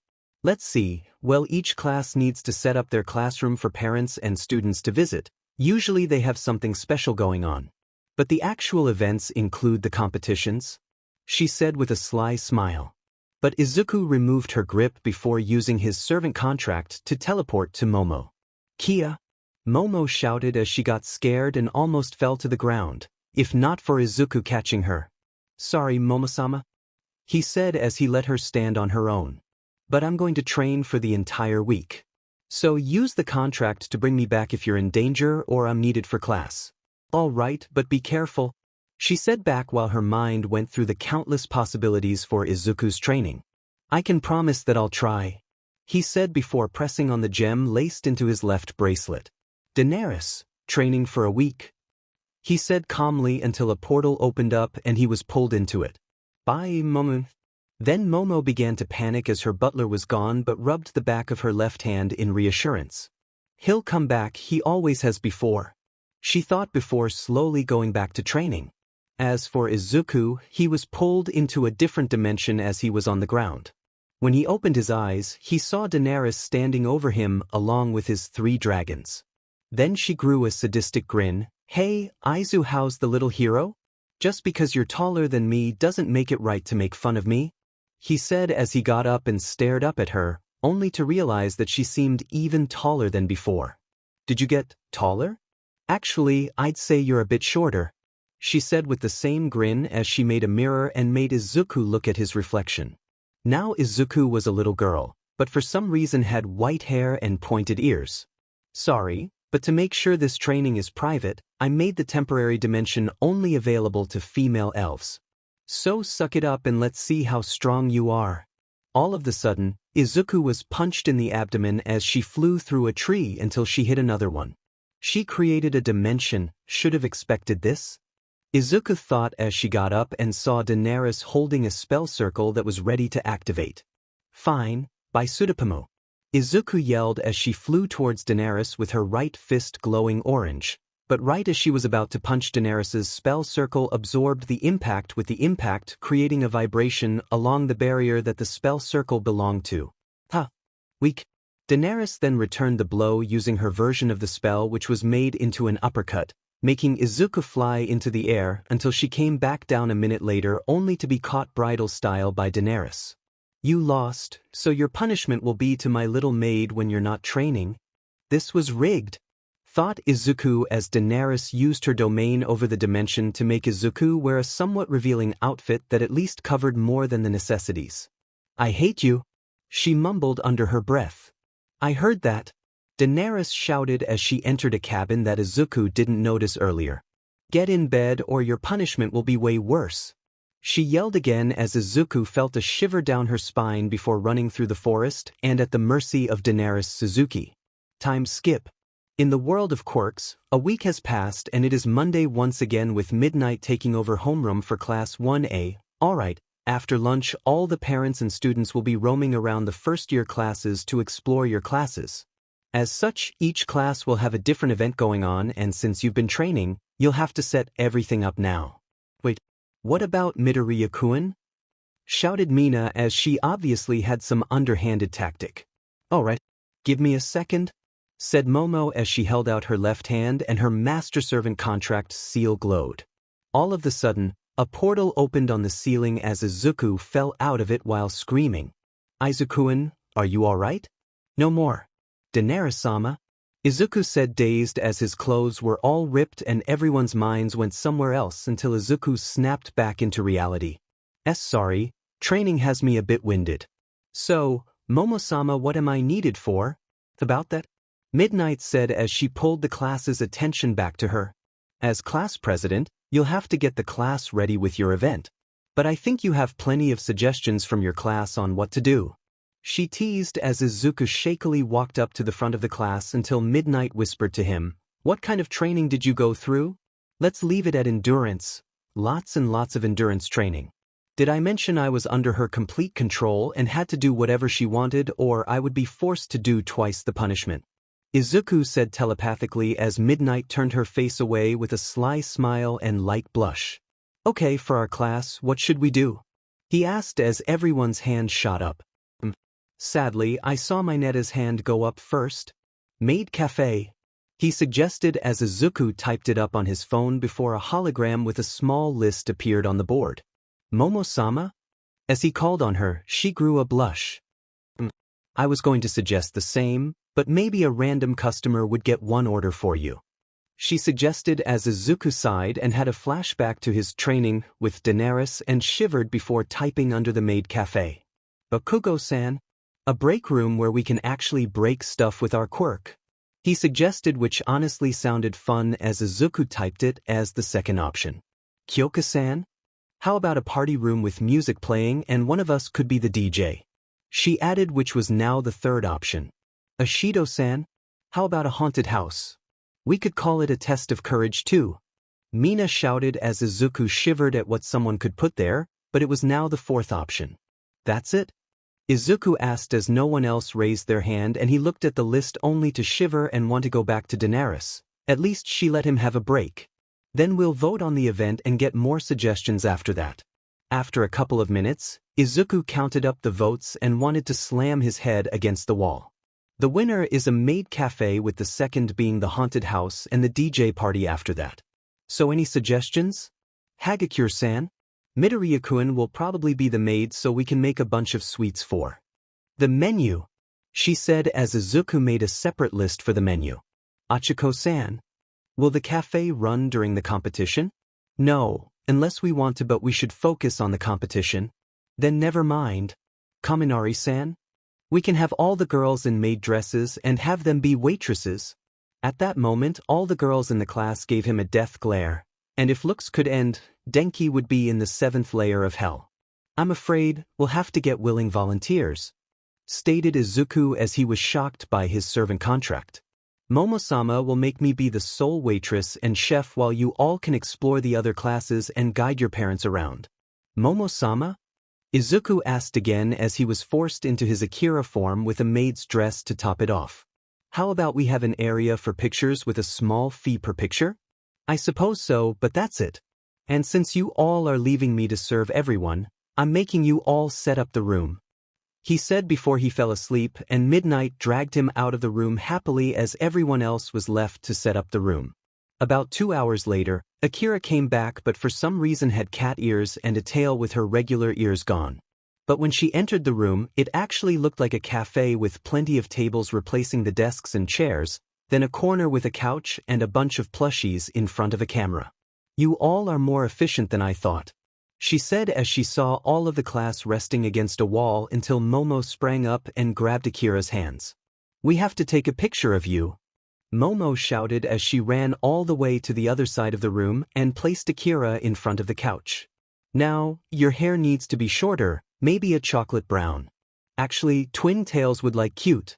Yep, there now the skirt should be shorter and hold this.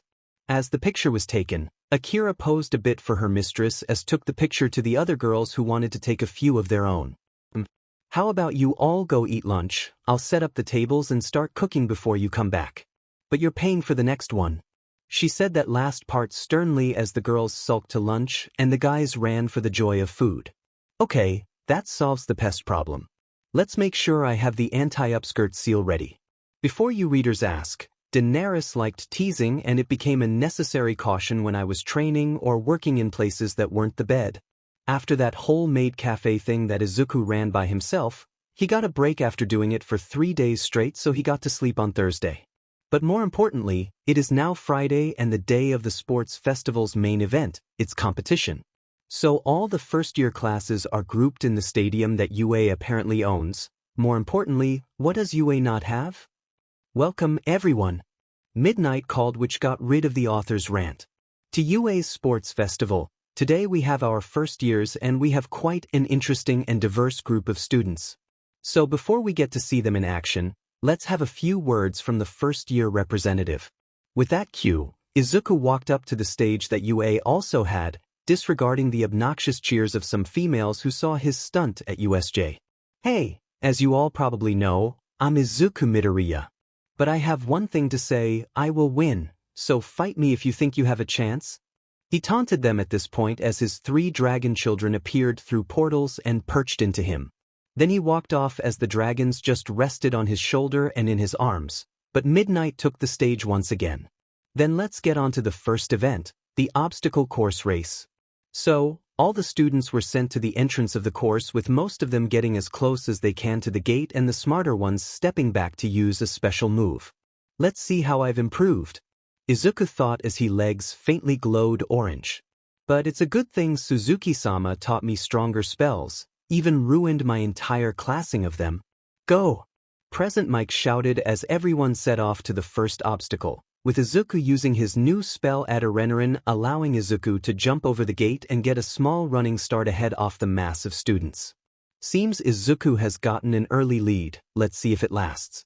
The first obstacle that Izuku found was the robots used for the entrance exam, so he used the Baisudarigi spell to kick and punch through the robots. Literally, most of them are going to need to be replaced.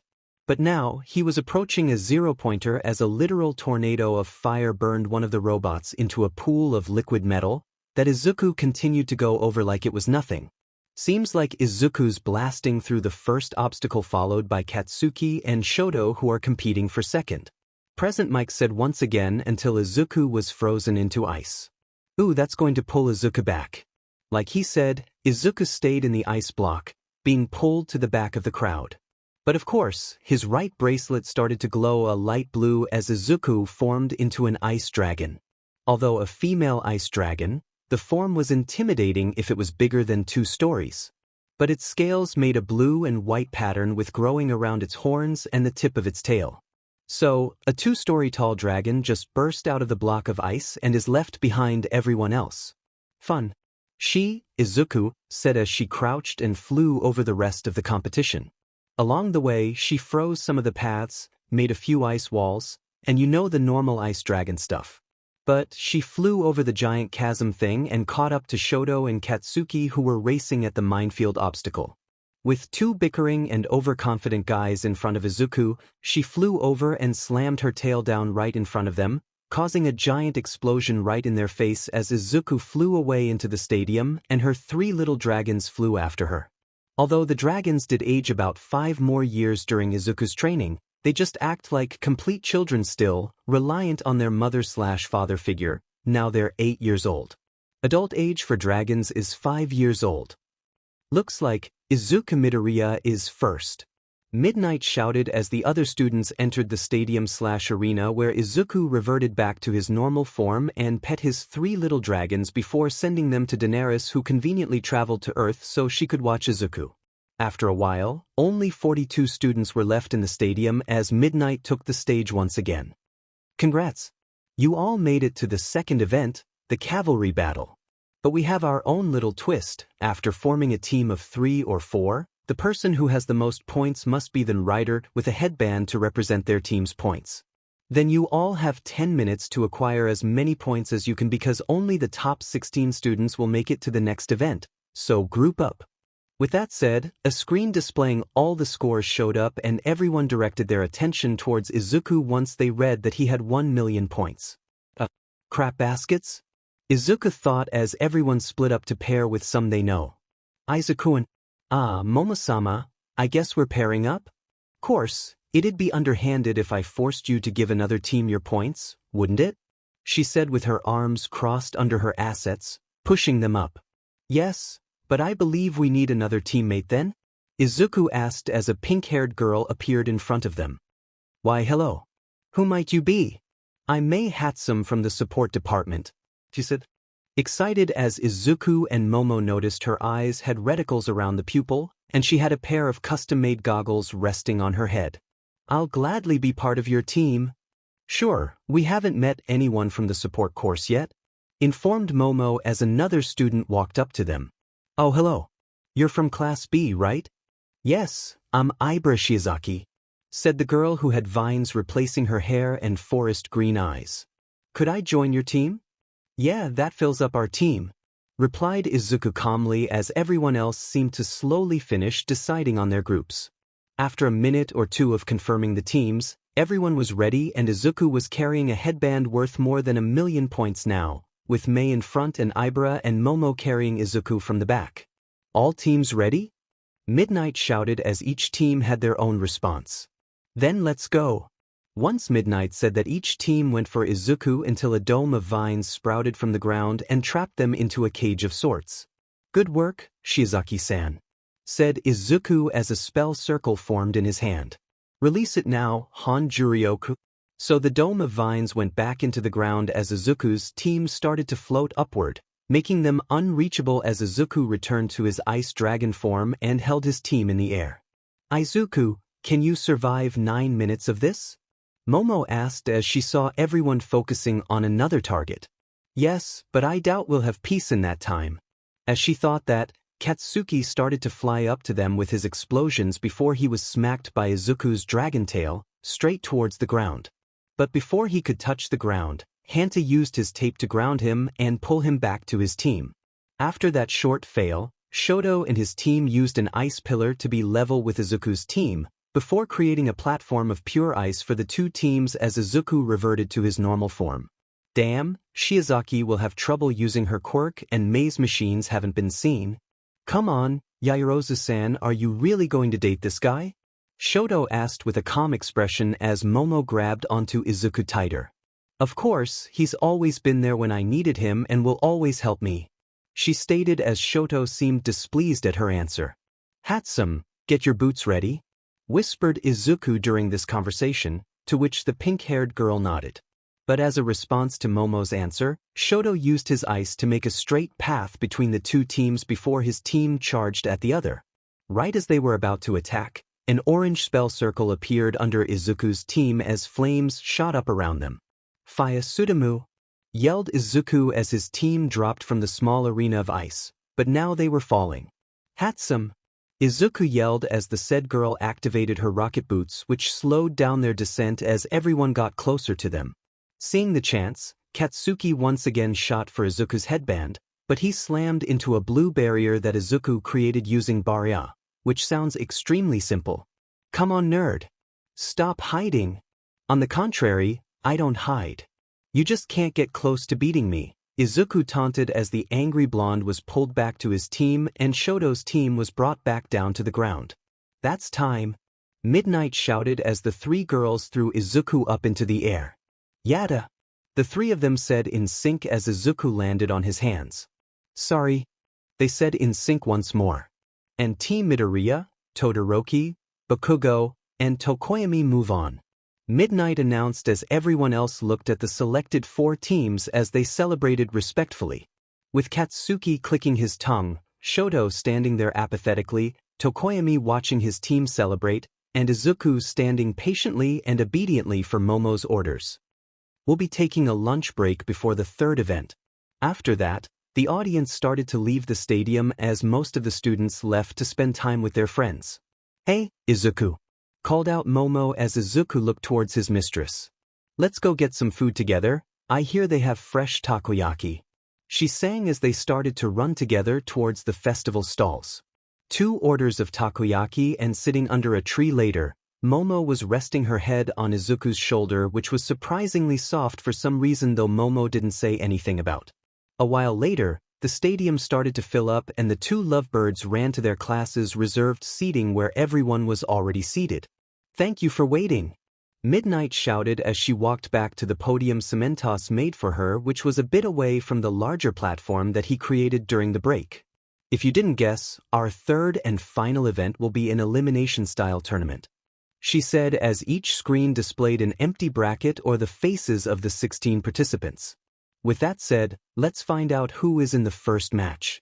Present Mike declared as half the screens started to randomly scroll through 2 potential fighters. And once they stopped, Izuku and Mei were picked. The first match will be Izuku Midoriya versus Mei Handsome. Fighters, you have 5 minutes to get ready. So, both went to different waiting rooms devising a strategy to show off their abilities, but were called to the arena earlier than expected. From the support department, let's welcome Mei Handsome, the ever-failing engineer, Midnight said as Mei walked to the arena with some of her support gear on. Then from the hero course, let's welcome Izuku Midoriya, the ever-faithful butler, she said as Izuku too walked to the arena, but just in his P uniform. Begin. As both Midnight and Present Mike shouted at the same time, both fighters didn't move and merely observed each other for their next move. But Izuku went first and used his new favorite spell, Baisudarigi, to start off by breaking the ground. Yet the move didn't yield the greatest results since Mei had a jetpack on, so she moved out of the way. You're a skilled fighter, Midoriya, Mei said as Izuku stood ready to fight with an orange aura around him. But are you ready for my babies? She said as she got in close and threw one of her gadgets on Izuku's chest, which started to shock him with mass amounts of electricity. But he didn't back down, merely flinching at the attempt to paralyze him. So he tried to rip off the gadget, but it wouldn't budge, and so he took off his shirt, revealing his toned 12-pack and body that most women would gush over. Sorry, I'm not going down that easily, he said as he appeared in front of Mei. My sensei and mistress would be quite disappointed after all, he said casually before using the Han-Juryoku spell to push Mei out of the arena effortlessly. And Izuku Midoriya wins, Midnight announced with a faint pink blush on her cheeks. But seriously, put a shirt on before the fan club starts forming, she said to Izuku as he grabbed his shirt before heading back into the stadium. I'll give you credit though, Hatsum-chan. Anyone else would be out like a candle if you used that on them, but my sensei's a bit of a sadist, so I built up a bit of a tolerance, he said while a goofy smile towards her, before turning around and getting serious again. After that short yet exciting match, the rest of the first round was mostly one-sided. Shoto vs Zero was next, but Shoto created a glacier which immobilized Zero, winning the match for Shoto. Then it was Ibara Shiozaki vs Denki Kaminari, which was done in 30 seconds as Ibara used her vines to push Denki out of the arena. The fourth match left Tenya Ida against Itsuka Kendo, which was quite even since Tenya would try to kick her out but Itsuka would use her giant hands to block or grab him. Eventually, Tenya got the edge with his Recipro Boost or whatever. The next 4 matches started with Mina Ishido quickly defeating Yuga Aoyama by making his belt malfunction. Then, Fumikage Tokoyami made quick work out of Momo by preventing her to create things or at least stopping her before he used Dark Shadow to push her out. But the 7th match ended in a stalemate between Eijiro Kirishima and Tetsu, who were pretty much copies of each other. Finally, the last match was between Achiko Uraraka and Katsuki Bakugo, which went as expected. For reference, if you don't remember one of the best matches in the series. After all that nonsense, Izuku was supposed to fight Tenya next, which ended just like the last match except Izuku actually blocked an attack from Tenya before throwing him out of the arena. Next was Shoto vs Ibara, which ended unfortunately as Ibara was encased in a glacier this time, but at least Izuku got her out and into the infirmary. The third match was now between Mina Ishido vs Eijiro Kirishima, which was pretty even, well until Mina started to make the entire ground slippery so she could push Eijiro out. But the fourth match was Fumikage Tokoyami vs Katsuki Bakugo, which Fumikage forfeited due to a disadvantage. Now the first round of the semifinals was between Izuku Midoriya and Shoto Todoroki, both of which were already in the arena and glaring at each other. On my left is Shoto Todoroki, the ice-cold recommendation student, and on my right, we have Izuku Midoriya, the magical and quirkless prodigy. Midnight shouted as Izuku took a fighting stance and Shoto remained stoic with a death glare directed towards his opponent. Let the match begin. Begin song above. Believe in yourself from Dragon Ball Super. Faya Sudamu. Izuku shouted as he erupted in a twister of flames while Shoto's one-hit glacier attack was fended off. Then Shoto tried to use the attack again, but Izuku used the flash step technique to appear right in front of him before punching him. Sadly, it only knocked Shoto back and made him stagger. So, Izuku stepped back in anticipation of another glacier, but it never came. Izuku Midoriya, Momo will be mine. Shoto shouted as he tried to pincer Izuku with his glacier attack. She will love me. He shouted as he continued to attack after attack, all of which Izuku easily dodged. Although, in pity, Izuku took one of his attacks head-on as he was frozen in a giant glacier, making Shoto smirk. But that quickly ended as Izuku created a tornado of fire which melted all of the ice and blew back the audience. Even Midnight was blown away and hiding behind Samantis. Todoroki-san, so this is your true desire? He said as he just stood there calmly and waited for the next attack. But go ahead, I can't stop you or anyone from falling in love. I live to serve Momo-sama, but if you mean any harm to her, you will die. He said as he appeared in front of Shoto and punched him in the face as he pathetically fell to the ground in shock. Then show me your resolve. I may not know much about love or even humans. Frankly, I'm an alien in this world of superpowers. But I know that falling in love is the hardest thing to do, yet it happens to so many people who give up when they're not even halfway through. This time, Shoto retaliated but trying to punch Izuku while he tried to talk back. So what? I love her, I'll do anything for her. He shouted as Izuku grabbed his collar and lifted him off the ground. Will you die for her? Izuku asked as Shoto looked like a crazed man facing death itself. Of course. Then let me show you my resolve. He said back as Izuku used his elemental dragon form to surround Shoto, who was in the grip of his claw. But before anything else, Izuku snorted smoke into Shoto's face and turned into his demon form. For Momo-sama, the one who cared for me when no one else would. I'd fight the world and win for her to be happy, I'd fight and end every god out there, and I'll continue to serve her just to make her happy," he said as he started to tear up, but then shouted into the cosmos as he was engulfed in a pillar of pure demonic mana. "You won't. It's part of your contract with her. You're a monster under her every order." Shoto shouted as his left side burst into flames and he tried to use both sides of his quirk to get rid of the monster he saw before him. "Die, you're the monster and she'll never suffer. You made her cry at ye." After a few moments of Shoto pathetically attack Izuku, the pillar of mana created a shockwave that pushed everything back, but the effects were far greater. The sea became calm, World War III negotiations stopped, arguing couples ceased their argument, and everyone felt their spirit become lifted. And when Izuku was seen, he was in his normal form without his shirt as he was completely gone, but he was radiating a calming aura like All Might where you would feel safer just being near him. "A monster, huh? Well, I'm sorry that she cares about me," he said blatantly. "But someday my memories will fade, and her voice, her actions, I might forget them as well, but I will always remember that I love Momo." Once he said this, Izuku held a giant blade in his hand, about 1 foot wide and 7 feet long, which makes it taller than Izuku, yet he held it effortlessly in one hand. But this only angered the hopeless train wreck as Shoto started to tear up and continue his onslaught of ice and fire.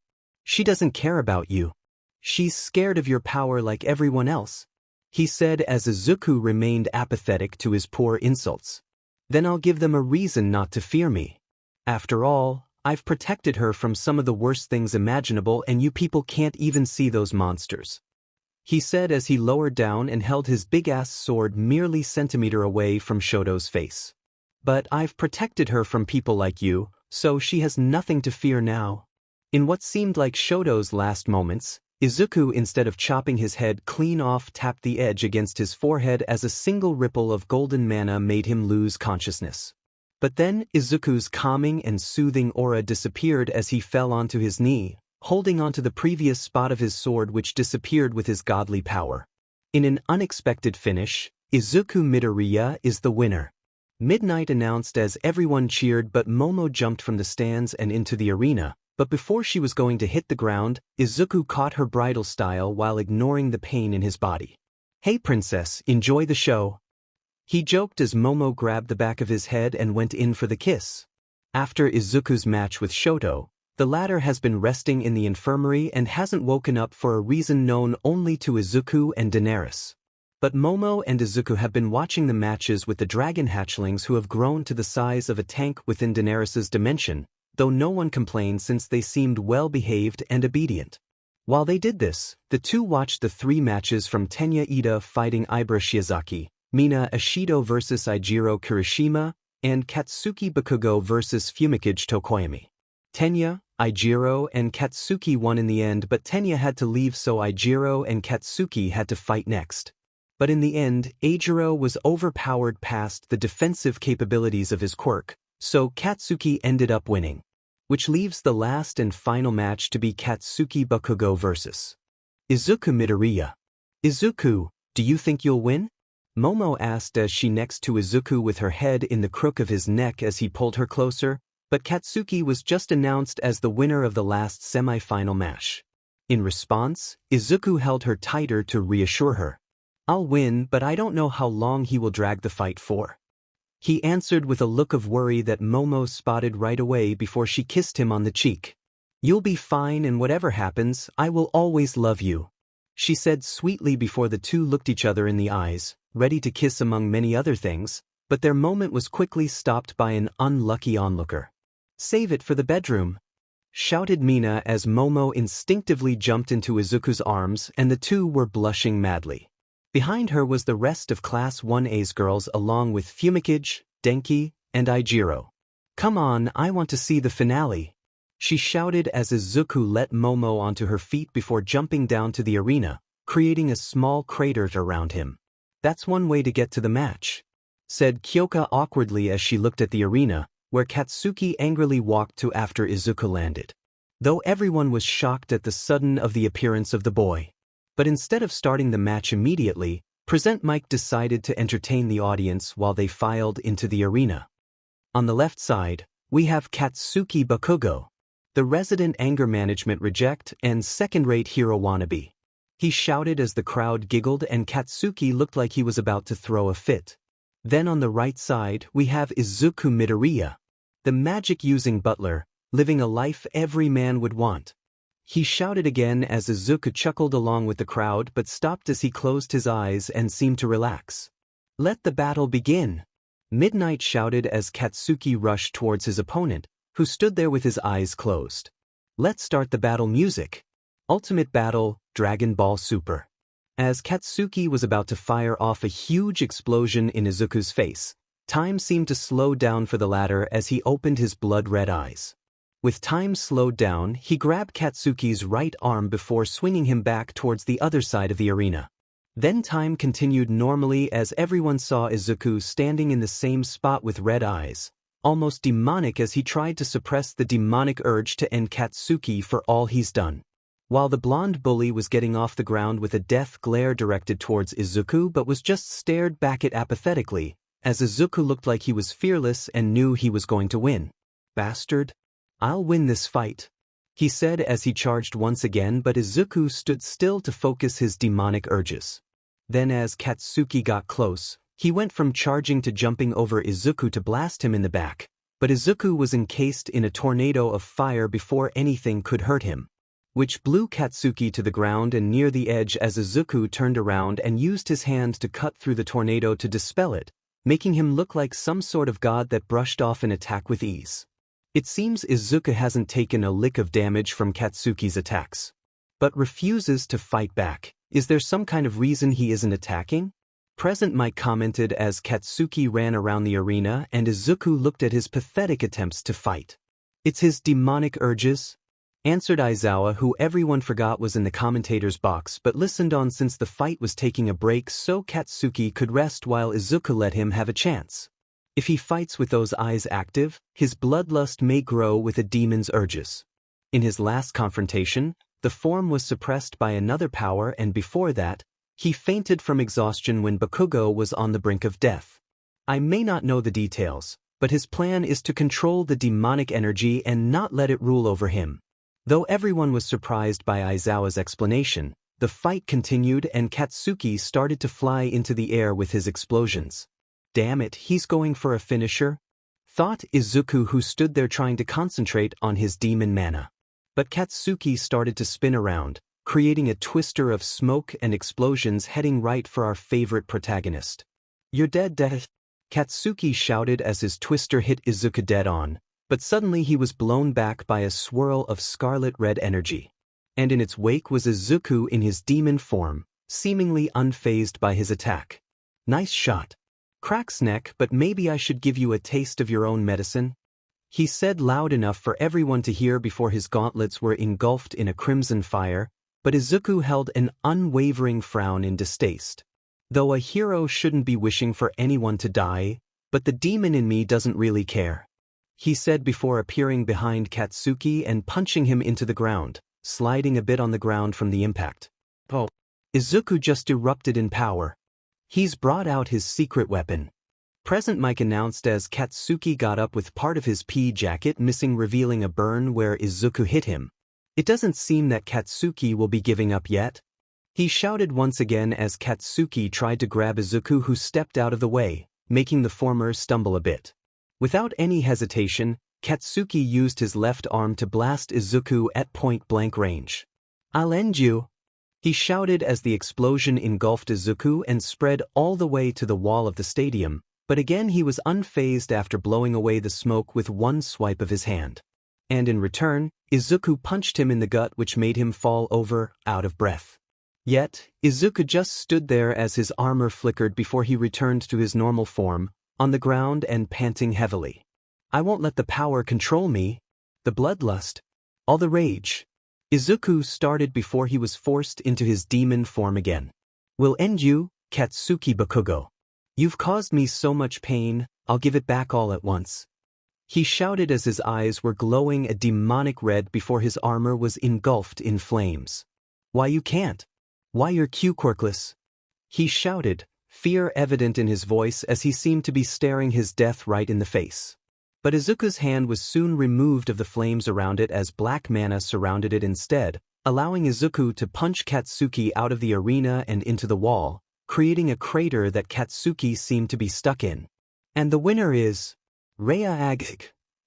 Izuku screamed in pain as he fell onto his knees and hands, with his right hand clutching his head before a black chain wrapped itself around his right hand and pulled it away as more chains did the same from red portals. Seems like giving you that power wasn't a mistake after all, said a feminine and commanding voice as a red-haired woman approached Izuku. The woman's red hair was as vibrant as the flames that Izuku used while her eyes held a scarlet red color that looked like freshly drawn blood, but they were filled with lust. Although the woman wore a jet black dress and cloak, hiding her body parts besides her head, leaving everyone to presume what her body looked like until she moved her arm to cup Izuku's cheek, allowing everyone to see her curvy body rivaling the best models. You'll be ready soon. Succumb to the rage and bloodlust. Remember all the pain that the heroes and other people of this world have brought you. And come with me, my little prince. The woman whispered into Izuku's ears as he tried to resist her enchanting words like it was its own spell and he's the target. But she just left in a swirl of flames as the chain vanished into thin air as well, leaving Izuku panting heavily on the ground and flickered out of his demon form, leaving him in clothes that became ripped up somehow to the point of making them almost fall off of his body. Once everyone was out of their stupor, they stared at the boy who was just treated as a pet or toy by the woman who appeared out of nowhere then disappeared in flames. But cheers erupted from the crowd as Katsuki was put on a stretcher and Izuku was taken by Daenerys and the 3 dragons who guarded him like he was some great treasure. Everyone, please give us some time until the awards ceremony. We'd like to wait until our top 3 are awake, announced Midnight a bit quietly as she walked towards the other UA staff and pro heroes who were on guard. But in the infirmary, Recovery Girl healed Katsuki with the last of his energy before waiting for Shoto and Katsuki to wake up. On the other hand, Izuku was healed using one of Daenerys' spells as he was barely awake, only holding on so Momo wouldn't worry to see him unconscious or asleep after that huge scene. And behold, Momo burst into the room and hugged Izuku as soon as she saw him, but he could barely hug her back with burns from just using his demon form without it being limited or suppressed by another power. Momo, please don't worry. Coughs, I just need rest, he said before she released her embrace and let her butler rest while staying by his side the entire time. Izuku's mindscape. Come on. We can have nearly unlimited power. We can obliterate those heroes and the bastards who hurt us, shouted the demon form of Izuku as the mysterious power used in Izuku's match against Shoto appeared in front of him along with multiple dragon forms at their sides. We don't have to follow their rules. We can go to Alpheon and rule, he shouted again as Alpheon was the mirror world of magic instead of quirks. You don't understand. Revenge is not the way to solve the problems of the past. The other powered-up form of Izuku reasoned as the dragon forms were slowly fusing with their elements, though the females won dominance over the shared bodies. There aren't just bad people in the world, there are those that care for us.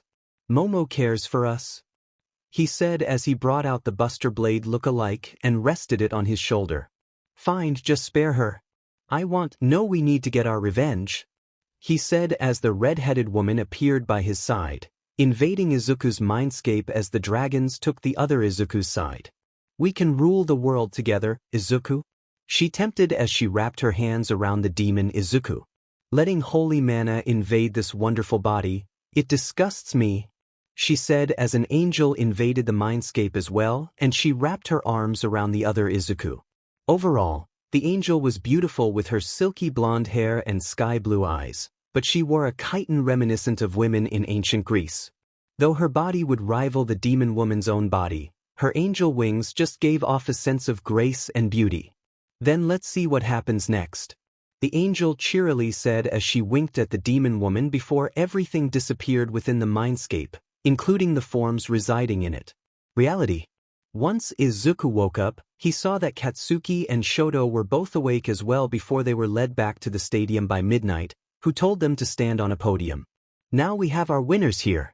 But to present to the medals, We have a special guest, eh? I am here. All Might shouted as he spoke over Midnight and landed in front of the podiums in his hero costume. Did I speak over you? Midnight nods. I'm sorry, he said quietly as Principal Nizu presented him the medals. In third place, Shoto Todoroki. Gives the medal to Shoto. Congratulations, though your actions are questionable, we present you this medal for your display of power. In the second place, Katsuki Bakugo. He said but stopped short as he was in a straitjacket with cement around his feet. It was a necessary precaution, said Midnight, which didn't help his confusion, though he continued to hand out the medals anyway. Well, you earned this medal for your constant efforts in battling a foe who no one could beat. But you came very close, he said, but was lying to not upset the boy further. And in first place, Izuku Midoriya.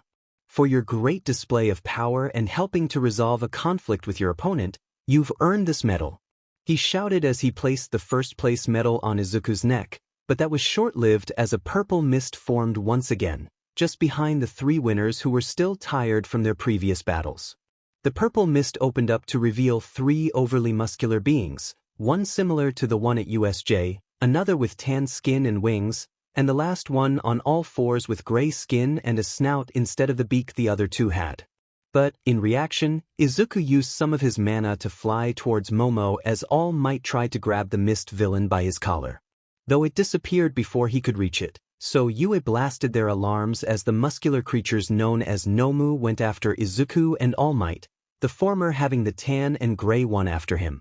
In a flash of white light, Izuku's eyes became gold and he pulled his buster blade to slice both the villains, which succeeded, but they quickly regenerated as the classes started to evacuate, but Izuku felt pain erupt throughout his body as whiplash from his previous battle. Damn, let's go for a dragon, he thought as the two Nomu tried to bite him, but were met with a mouth of scales, blood and muscle fibers of a female elemental dragon. The dragon held golden scales, eyes, and armor but had a muscular yet slim body that focused on speed and power. Though with those bites piercing her flesh, the dragon that Izuku inhabited roared out, causing the Nomu to fly back as she flew down to where All Might was and protected him from the other Nomu with her tail. Leave, these creatures are designed to end you, she said telepathically, as All Might hesitantly jumped out of harm's way. But the second he did that, she roared out again towards the sky as the Nomu's brains were throbbing in pain, but she held no remorse as she used her fire breath to turn them into ashes. Although, the dragon's body disappeared right after the attack, leaving Izuku on the ground unconscious as his three dragon children, adopted, surrounded his body to guard it against further harm. But instead of an imminent threat, the demon woman and angel woman appeared next to Izuku's body before they grabbed his head, making demonic and holy mana flow directly towards his mana pool, which made markings appear along his body, the left covered in pure white markings and the right covered in pure black markings. He will be mine. After the sports festival, Izuku was brought to the Yaoyorozu manor and put under Katrina's care until he would wake up. Though everyone around Japan saw the event and how a single student turned into a dragon to defeat three monsters that looked similar to the ones at USJ. So a bunch of media hysteria later, Izuku woke up a day later as well. Now, he returned to a normal Sunday morning as he was making breakfast with Daenerys, just sitting in the living room and watching TV. I missed this life. Simple and delightful, Izuku thought as he felt something soft on his back. Let me guess. Momo, right? Yep, she said as she kissed Izuku on the cheek before she sat down at the dining table. What's for breakfast? She asked as Izuku set down a plate of 2 pancakes in front of her. But she immediately started to dig in as he set down more plates and more people came to eat the food. Once everyone finished eating, Katrina was left to do the dishes while Momo went to her study and Izuku started to groom the dragons. Though he'd much rather join Momo, the 3 dragons needed some extra care now with their larger size. But with their growth came Izuku's growth as he continued to share mana reserves with them and his dragon forms were much stronger, despite Izuku's inexperience in using them. So, he finished feeding and grooming Haku, Erasure, and Kesho before leaving to help Momo in her study. But instead he found her looking through one of his books and trying to decrypt it. Without being noticed, Izuku entered the room and stood right behind her, leaning over her shoulder and reviewing the texts. Dragon form, Izuku read as Momo noticed him but continued to try to read the book. A form acquired by fusing a dragon's mana into our body. Though difficult to control, the form is extremely powerful when mastered. He finished as Momo closed the book and turned to face her butler. Izuku, can I see your dragon form again? She asked as she grabbed the book and a few others that Izuku owned. He simply nodded as the two went back to the courtyard, where the 3 other dragons were resting but woke up as they sensed a familiar mana signature. From there, Momo sat on the patio while Izuku sat down and meditated as his right bracelet started to glow an assortment of colors. Though his little stunt caught the attention of Daenerys as she sat outside and watched the transformation of her little pupil. Slowly, Izuku started to attract the surrounding mana in the area as his skin turned into golden scales. Then his entire body started to glow a golden light as his hands and feet turned into claws, his neck grew, and his face extended into a snout. But he then started to grow in size as his body became just as big as the Yaoyorozu manor. Yet, Izuku went from a male human to a dragon, but this one was quite different. First, the body was mostly covered in white scales, but between the cracks were a golden yellow light. Now there wasn't any armor and fewer spikes than the elemental dragon forms, but the dragon's face wasn't covered in white scales by a golden bronze-colored scale that made it seem out of place, yet it was intimidating. Other than that, the dragon's wings were more feathery and it exerted a heavenly aura, which seemed soothing to the 5 other beings in the courtyard. That's a new one, but an angelic dragon is quite rare, commented Daenerys as the 3 smaller dragons approached and nuzzled up to Izuku's new form. But both Daenerys and Momo started taking notes instead of approaching the new dragon. As for Izuku, he moved the smaller dragons away from him as he laid down in front of the manor, as his wings were spread over the smaller dragons to comfort them. This form will draw unnecessary attention from holy beings, he said telepathically as he reverted back to his human form and was on top of Haku, though she didn't seem to mind. Daenerys, do you have any ideas to get me away from demonic and holy mana? He asked as Haku brought him towards the patio. Izuku jumped off the ice dragon's back and stood next to Momo as she continued to jot down a few more notes. No, I haven't meddled with this kind of mana. You'll more or less be on your own for this little adventure, she said as she started to go inside but stopped right at the door. But if you want to have some fun, you know where to find me, winks. The comment made Izuku's spine shiver as he released a wave of mana by instinct to make sure this wasn't some illusion. But he tried to forget about it as he followed Momo back to her private study so they could prepare for midterms in a month or so. Yet the day seemed to go by smoothly, though Daenerys seemed to make her new home in the Yaoyorozu household. And Michio didn't seem to mind, nor did Katrina, who seemed to agree with her methods towards Izuku. Time skip. In Class 1A the next day, everything seemed normal with everyone chatting away while Momo read another book and Izuku took the form of a bunny to rest in her lap.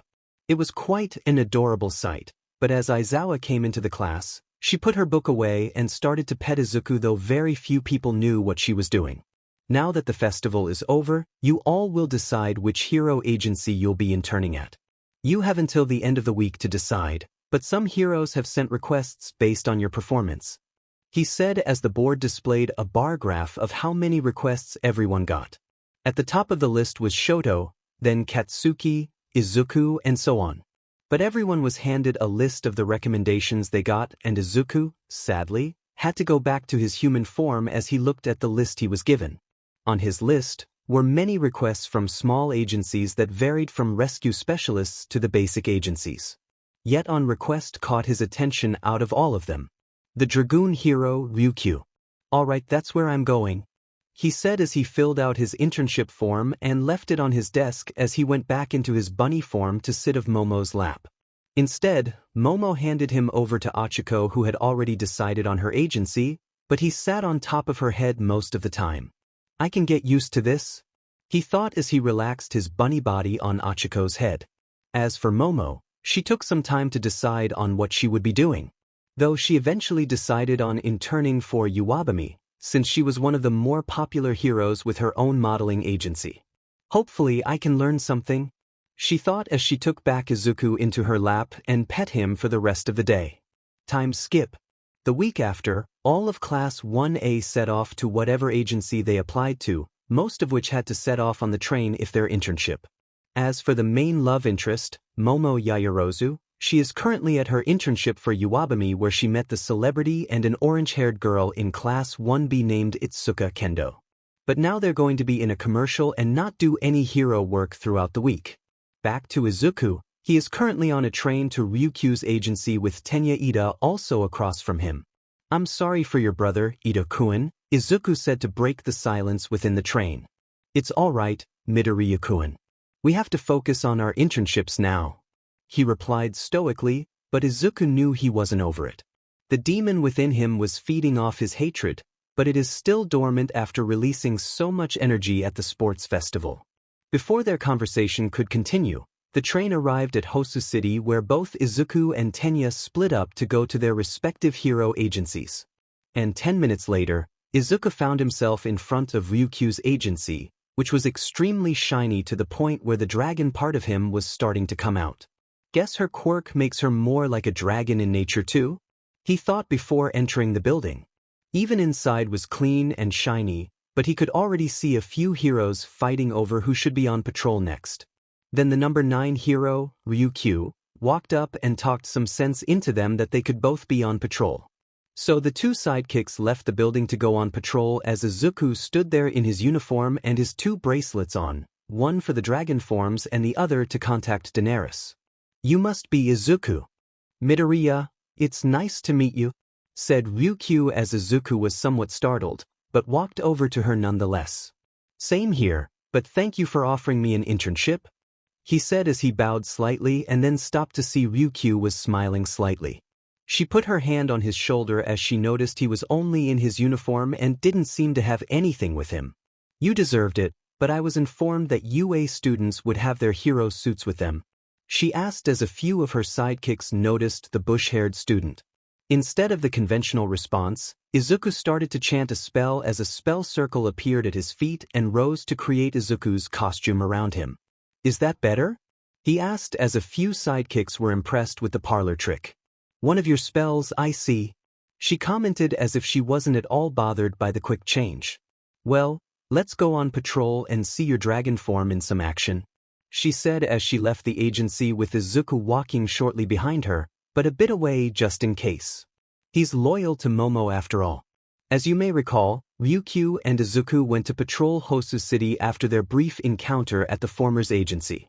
So now, they're still walking down the street and looking for any villain they could fight in their dragon forms without potentially destroying dozens of buildings. Though they were unsuccessful in their adventure. But finally, a giant villain appeared with ape-like fur after poorly mugging someone. They still had their purse in his large, hairy hand. Midoriya, please stand back and watch me fight, Ryukyu ordered as she started to run towards the villain and transformed into her dragon form. Immediately after her transformation, she used her left claw to pin the villain on the street which was already evacuated. In return, the villain used his ape strength to try to pry away her claw, barely getting her to budge as she started to add more pressure. Get rid of your quirk and this will end peacefully, she ordered as the villains started to lose their ape hair and shrink down, but they were still trapped under Ryukyu's claw. Midoriya, that is how you defeat a villain peacefully, she said as the police arrived and arrested the villain while returning the stolen purse. Ryukyu simply returned to her normal form at Izuku's side, ready to spread some of her knowledge about taking down villains. Ryukyu, how did you get them to stop using their quirk? He asked as the woman in question smiled slightly. Intimidation. Most villains are petty and inexperienced, so using my dragon form, I can scare them which usually ends my small fights fairly quickly, she said as Izuku wrote down the idea on a notepad within his hero suit. You should learn to do it as well. It'll settle things down quickly and creates less of a mess. Though you may not be the most exciting hero to watch, she said before they both chuckled a bit, but continued their patrol. As the two walked further, they heard an alarm and headed towards the source. And behold, a jewelry store robbery was commencing right in front of them. The actual villain had black feathery wings and viciously sharp claws as if she was a harpy, But that may or may have not been the case as she tried to fly away with her new loot. Izuku, your turn, Ryukyu said simply as Izuku nodded and started to transform into an ice dragon, slowly though as his mana wasn't concentrating properly. Nonetheless, he ran after the harpy woman and started to fly after her with his dragon form, though it seemed delicate and unstable. With a single breath, Izuku froze the woman's left wing before she started to drop and tried to claw away at the ice. Though she couldn't break it, Izuku caught the woman gently within his right claw before he descended and he pinned her to the ground like Ryukyu did moments ago. Surrender, Izuku said shakily yet menacingly as cold mist escaped his mouth and chilled the woman's face. Who do you think you are? The woman screeched as she started to claw away at Izuku's arm, but it only got the rest of her body frozen instead. Foolish woman, he said shakily again as the woman's head was the only thing not frozen, but even then she could barely move her head around. Before she could struggle further, the cops came and took her into custody after Izuku broke the ice with his claw. Then he reverted back to his human form and healed the wounds the woman made on his right arm, but his boss walked up to him with her usual humble reaction to most things. I mean, she could have been top 5, but she declined until she was forced to stay at number 9. Excellent execution, but your form seemed unstable compared to what I saw at the sports festival. It seems you're not completely healed, but just remember that you have my help, she said as Izuku finished healing himself and could sense a large gathering of mana. Start music now, please. Thank you, but there's a large mana signature that way points north.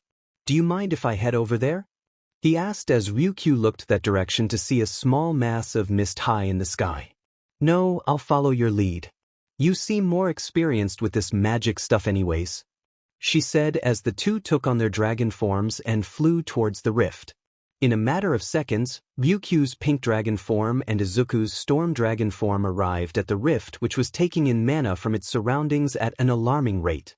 And eventually, the rift opened to let through a sky-blue wyvern which flew up and started to screech at the two of them before trying to freeze over Izuku, but he blew a lightning bolt to counter it. Ryukyu, please evacuate the citizens. This dragon may be too much for even you to handle, he said telepathically as she nodded after thinking it through but narrowly dodged the wyvern trying to claw them apart. Fine. I believe you can do this on your own, she said before diving back down towards the city of Hosu, where everyone was already in a panic from the 3 dragons in the sky. Let's try something new. Is my guardian angel still in my body? He asked himself as he reverted to his normal form and set up a barrier to protect the city. I'm here, but what do you need from me? I thought you wanted to stray away from using my mana, she replied a bit sassy as Izuku started to run on the barrier. You've messed up my mana circuits. I need help with this beast anyway, he yelled as he created a spell circle on each of his forearms. Even if I don't use that form, I need a stable flight technique to fight a wyvern properly. Without arguing any further, Izuku's mana started to pour out his back to form wings and through his left hand to form his Buster Blade ripoff. But he still didn't comment on it as he started to flap his new wings and take flight towards the wyvern, forcing him to narrowly dodge an ice breath again as he planted his giant blade into the back on the wyvern, which made it fall onto the barrier. Then, Izuku ripped his blade out as the wyvern threw him off its back, but stayed on the barrier instead of in the skies. Yet the creature tried to freeze Izuku once again, only to be blocked with Izuku's barrier, which seemed to just destroy the attack on contact. After that deflected attack, Izuku crouched down and flapped his new wings as hard as he could to fly towards the dragon's mouth. Which actually worked, but the dragon used its ice breath again, which was deflected by Izuku's spell circle on his right forearm. So he entered the mouth of the dragon, which closed shut once he entered, but he didn't need it as he infused his blade with as much mana as he could muster at the moment before piercing through the dragon. Once he left the creature's body, it started to dissipate into particles that floated up into the rift. While Izuku was left in a slimy mess of saliva, his wings and Buster Blade were gone after the short-lived battle. And of course, his barrier around the city started to fade, which left our protagonist to fall through the sky. Well, that was until Ryukyu flew up and grabbed him with her claw, though she was completely grossed out at the mess he was in. Once she landed again, She let go of Izuku and reverted to her human form with the cops checking around for what they thought was a villain. So, mind telling me what that creature was and why it was here? She asked as Izuku stepped away from her before a swirl of flames surrounded him and got rid of the saliva. That was a wyvern. A ruler of the skies, but they obviously don't live in this realm, he said before closing his eyes and looking for any odd mana signatures. Though I don't know why it'd be attracted to Hosu of all places. Most dragons seek treasure or a strong opponent to rival them, otherwise, they're sleeping most of the time. A question for another time then. We should get going back to the agency and fill out our report about the two actual villains, she said before the two walked back to her agency, which still had that shiny shimmer to it. Time skip. The next few days were much like Izuku's first day. A few villains that were defeated by pure intimidation from two dragons staring down at them and an otherworldly creature trying to attack Hosu City. Though it was a hellhound by itself, it was easily defeated by Izuku, who used his water mana to drown the fire creature. It made him sad to drown a dog though. Now they were on patrol once again, just wandering around Hosu and dealing with the small villains that tried to commit crimes with heroes walking around the city at all times. Though they weren't that dumb, some villains try to commit crimes in broad daylight and don't even get that close to escaping. But that's not important right now, 'cause it's sundown and an explosion sounded near the downtown area. So, Ryukyu and Izuku started to fly there, only to see a bunch of fire and 3 Nomu. All of them had their brain exposed, but only one seemed similar to what they've seen. A light yellow-skinned Nomu had 2 wings protruding out of its back and its eyes were on the side of its brain. Throughout all that, it wore a metal mask over its mouth. The second Nomu had no eyes, black skin, and trousers with shin guards. While the third one had 4 eyes, faded blue skin, and ripped trousers. Midoriya, help out the citizens and try to put out the fire from here. I'll take on the winged creature, Ryukyu ordered as Izuku returned to his normal form and she flew after the winged one, pinning it down to the ground.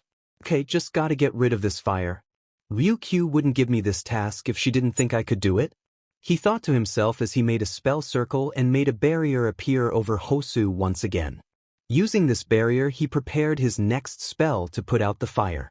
Shawa no Yona aim. He shouted as a dark blue spell circle appeared over the city and it started to rain, putting out some of the fires as some attention was brought over to Izuku, who was struggling to keep up the spell, but stopped once he couldn't see any more fire. With the fire out of the way, Izuku fell to one knee and closed his eyes and searched for Ryukyu's mana signature. When he found her signature, her life force or mana was fine and stable as she continued to fight the winged Nomu. Let's see endeavors in the field, so is Manuel and Todoroki. But Ida-kun went with Manuel for his internship. He thought before feeling his demon side feeding on malicious intent and started running towards the source, only to find an alley with 3 select people in it. In that alley was the hero native, Tenya Ida, and the hero Ender Stain. But it seems that Stain already defeated native as he was slumped against the wall and barely conscious, while Tenya was taking his fighting stance against the Ender. Stain Tsube? Tenya shouted as he tried to kick Stain, but the latter jumped and kicked him in the chest. Revenge will get you nowhere, fake hero, he said dreadfully as Izuku made himself apparent with a bolt of mana blasting Stain back, although he blocked most of the damage with one of his knives. Seems we have another kid trying to play hero. Playing or not, you're hurting my friend and I won't stand here doing nothing, Izuku said as he formed his hands into fists and held them out in front of him, side by side. And as he pulled his right hand away, a blade of pure mana formed, though it still seemed unstable as it would flicker every now and then. In an instant, Izuku Flash stepped towards Stain and drew blood with a downward slash of his blade, but at the same time, 3 dragons flew over the city and started to clean up the rubble while helping citizens. Back to the fight, Izuku stepped back as Stain tried to swing his own blades at Izuku, both of which were thrown at him and deflected with the Barya spell. You're skilled, I'll give you that. But you guys haven't even noticed this warped society covered with hypocrisy and vanity, Stain said before dodging a kick aimed for his head coming from Tenya, but instead of targeting Izuku, he slashed as one of the openings in Tenya's armor. The slash drew blood from the hero in training, then he weirdly licked it, which paralyzed Tenya to the ground, unable to move anything but his facial muscles. So that's your quirk? Paralysis inducement upon consuming someone's blood, Izuku said before dispelling his mana blade and replacing his weapon with a few spell circles that appeared in front of him. And a second later, bolts of mana, fire, and lightning shot towards Stain, only the fire hitting him before he charged towards Izuku and slashed him before he could pull up a barrier. So Izuku was also paralyzed as he dropped back onto the ground with Stain stepping on top of him and a katana next to his throat. Any last words? Stain asked as he moved his blade closer to Izuku's throat, putting closer to death. Why are you ending heroes? He asked in return as Izuku saw the katana stop moving towards him. Because this world is plagued by fake heroes who are out to fulfill their own desires, and that is the furthest from what a hero should be. He said before starting to draw blood from Izuku. They just use their strength to entertain the masses and gain fame. They're weak and don't even try to use the power they have to protect what really matters. Then they're not heroes, Izuku said as his body burst into flames and the pure pressure blew Stain back. But Izuku got back up in his demon form with his bloodlust clearly shown on his face, yet he was still trying to hold onto his humanity. I may not be invincible, but being a hero is about being brave enough to stand up and do what's needed. So I'll defeat you if that means that everyone can live another day in peace. In the blink of an eye, Izuku sped towards Stain and punched him in the gut, making the ender fly into the wall and created wind pressure. But it was clear that Izuku's punch did more than blow Stain back as his abdomen was burned. Then Izuku Flash stepped behind Stain and kicked him in the back as he used the spell Ion no Kusari to wrap Stain in chains of pure mana, but Izuku dispelled his demon form and fell to his knees. Stain, no man or woman is created equal. Izuku's best quote?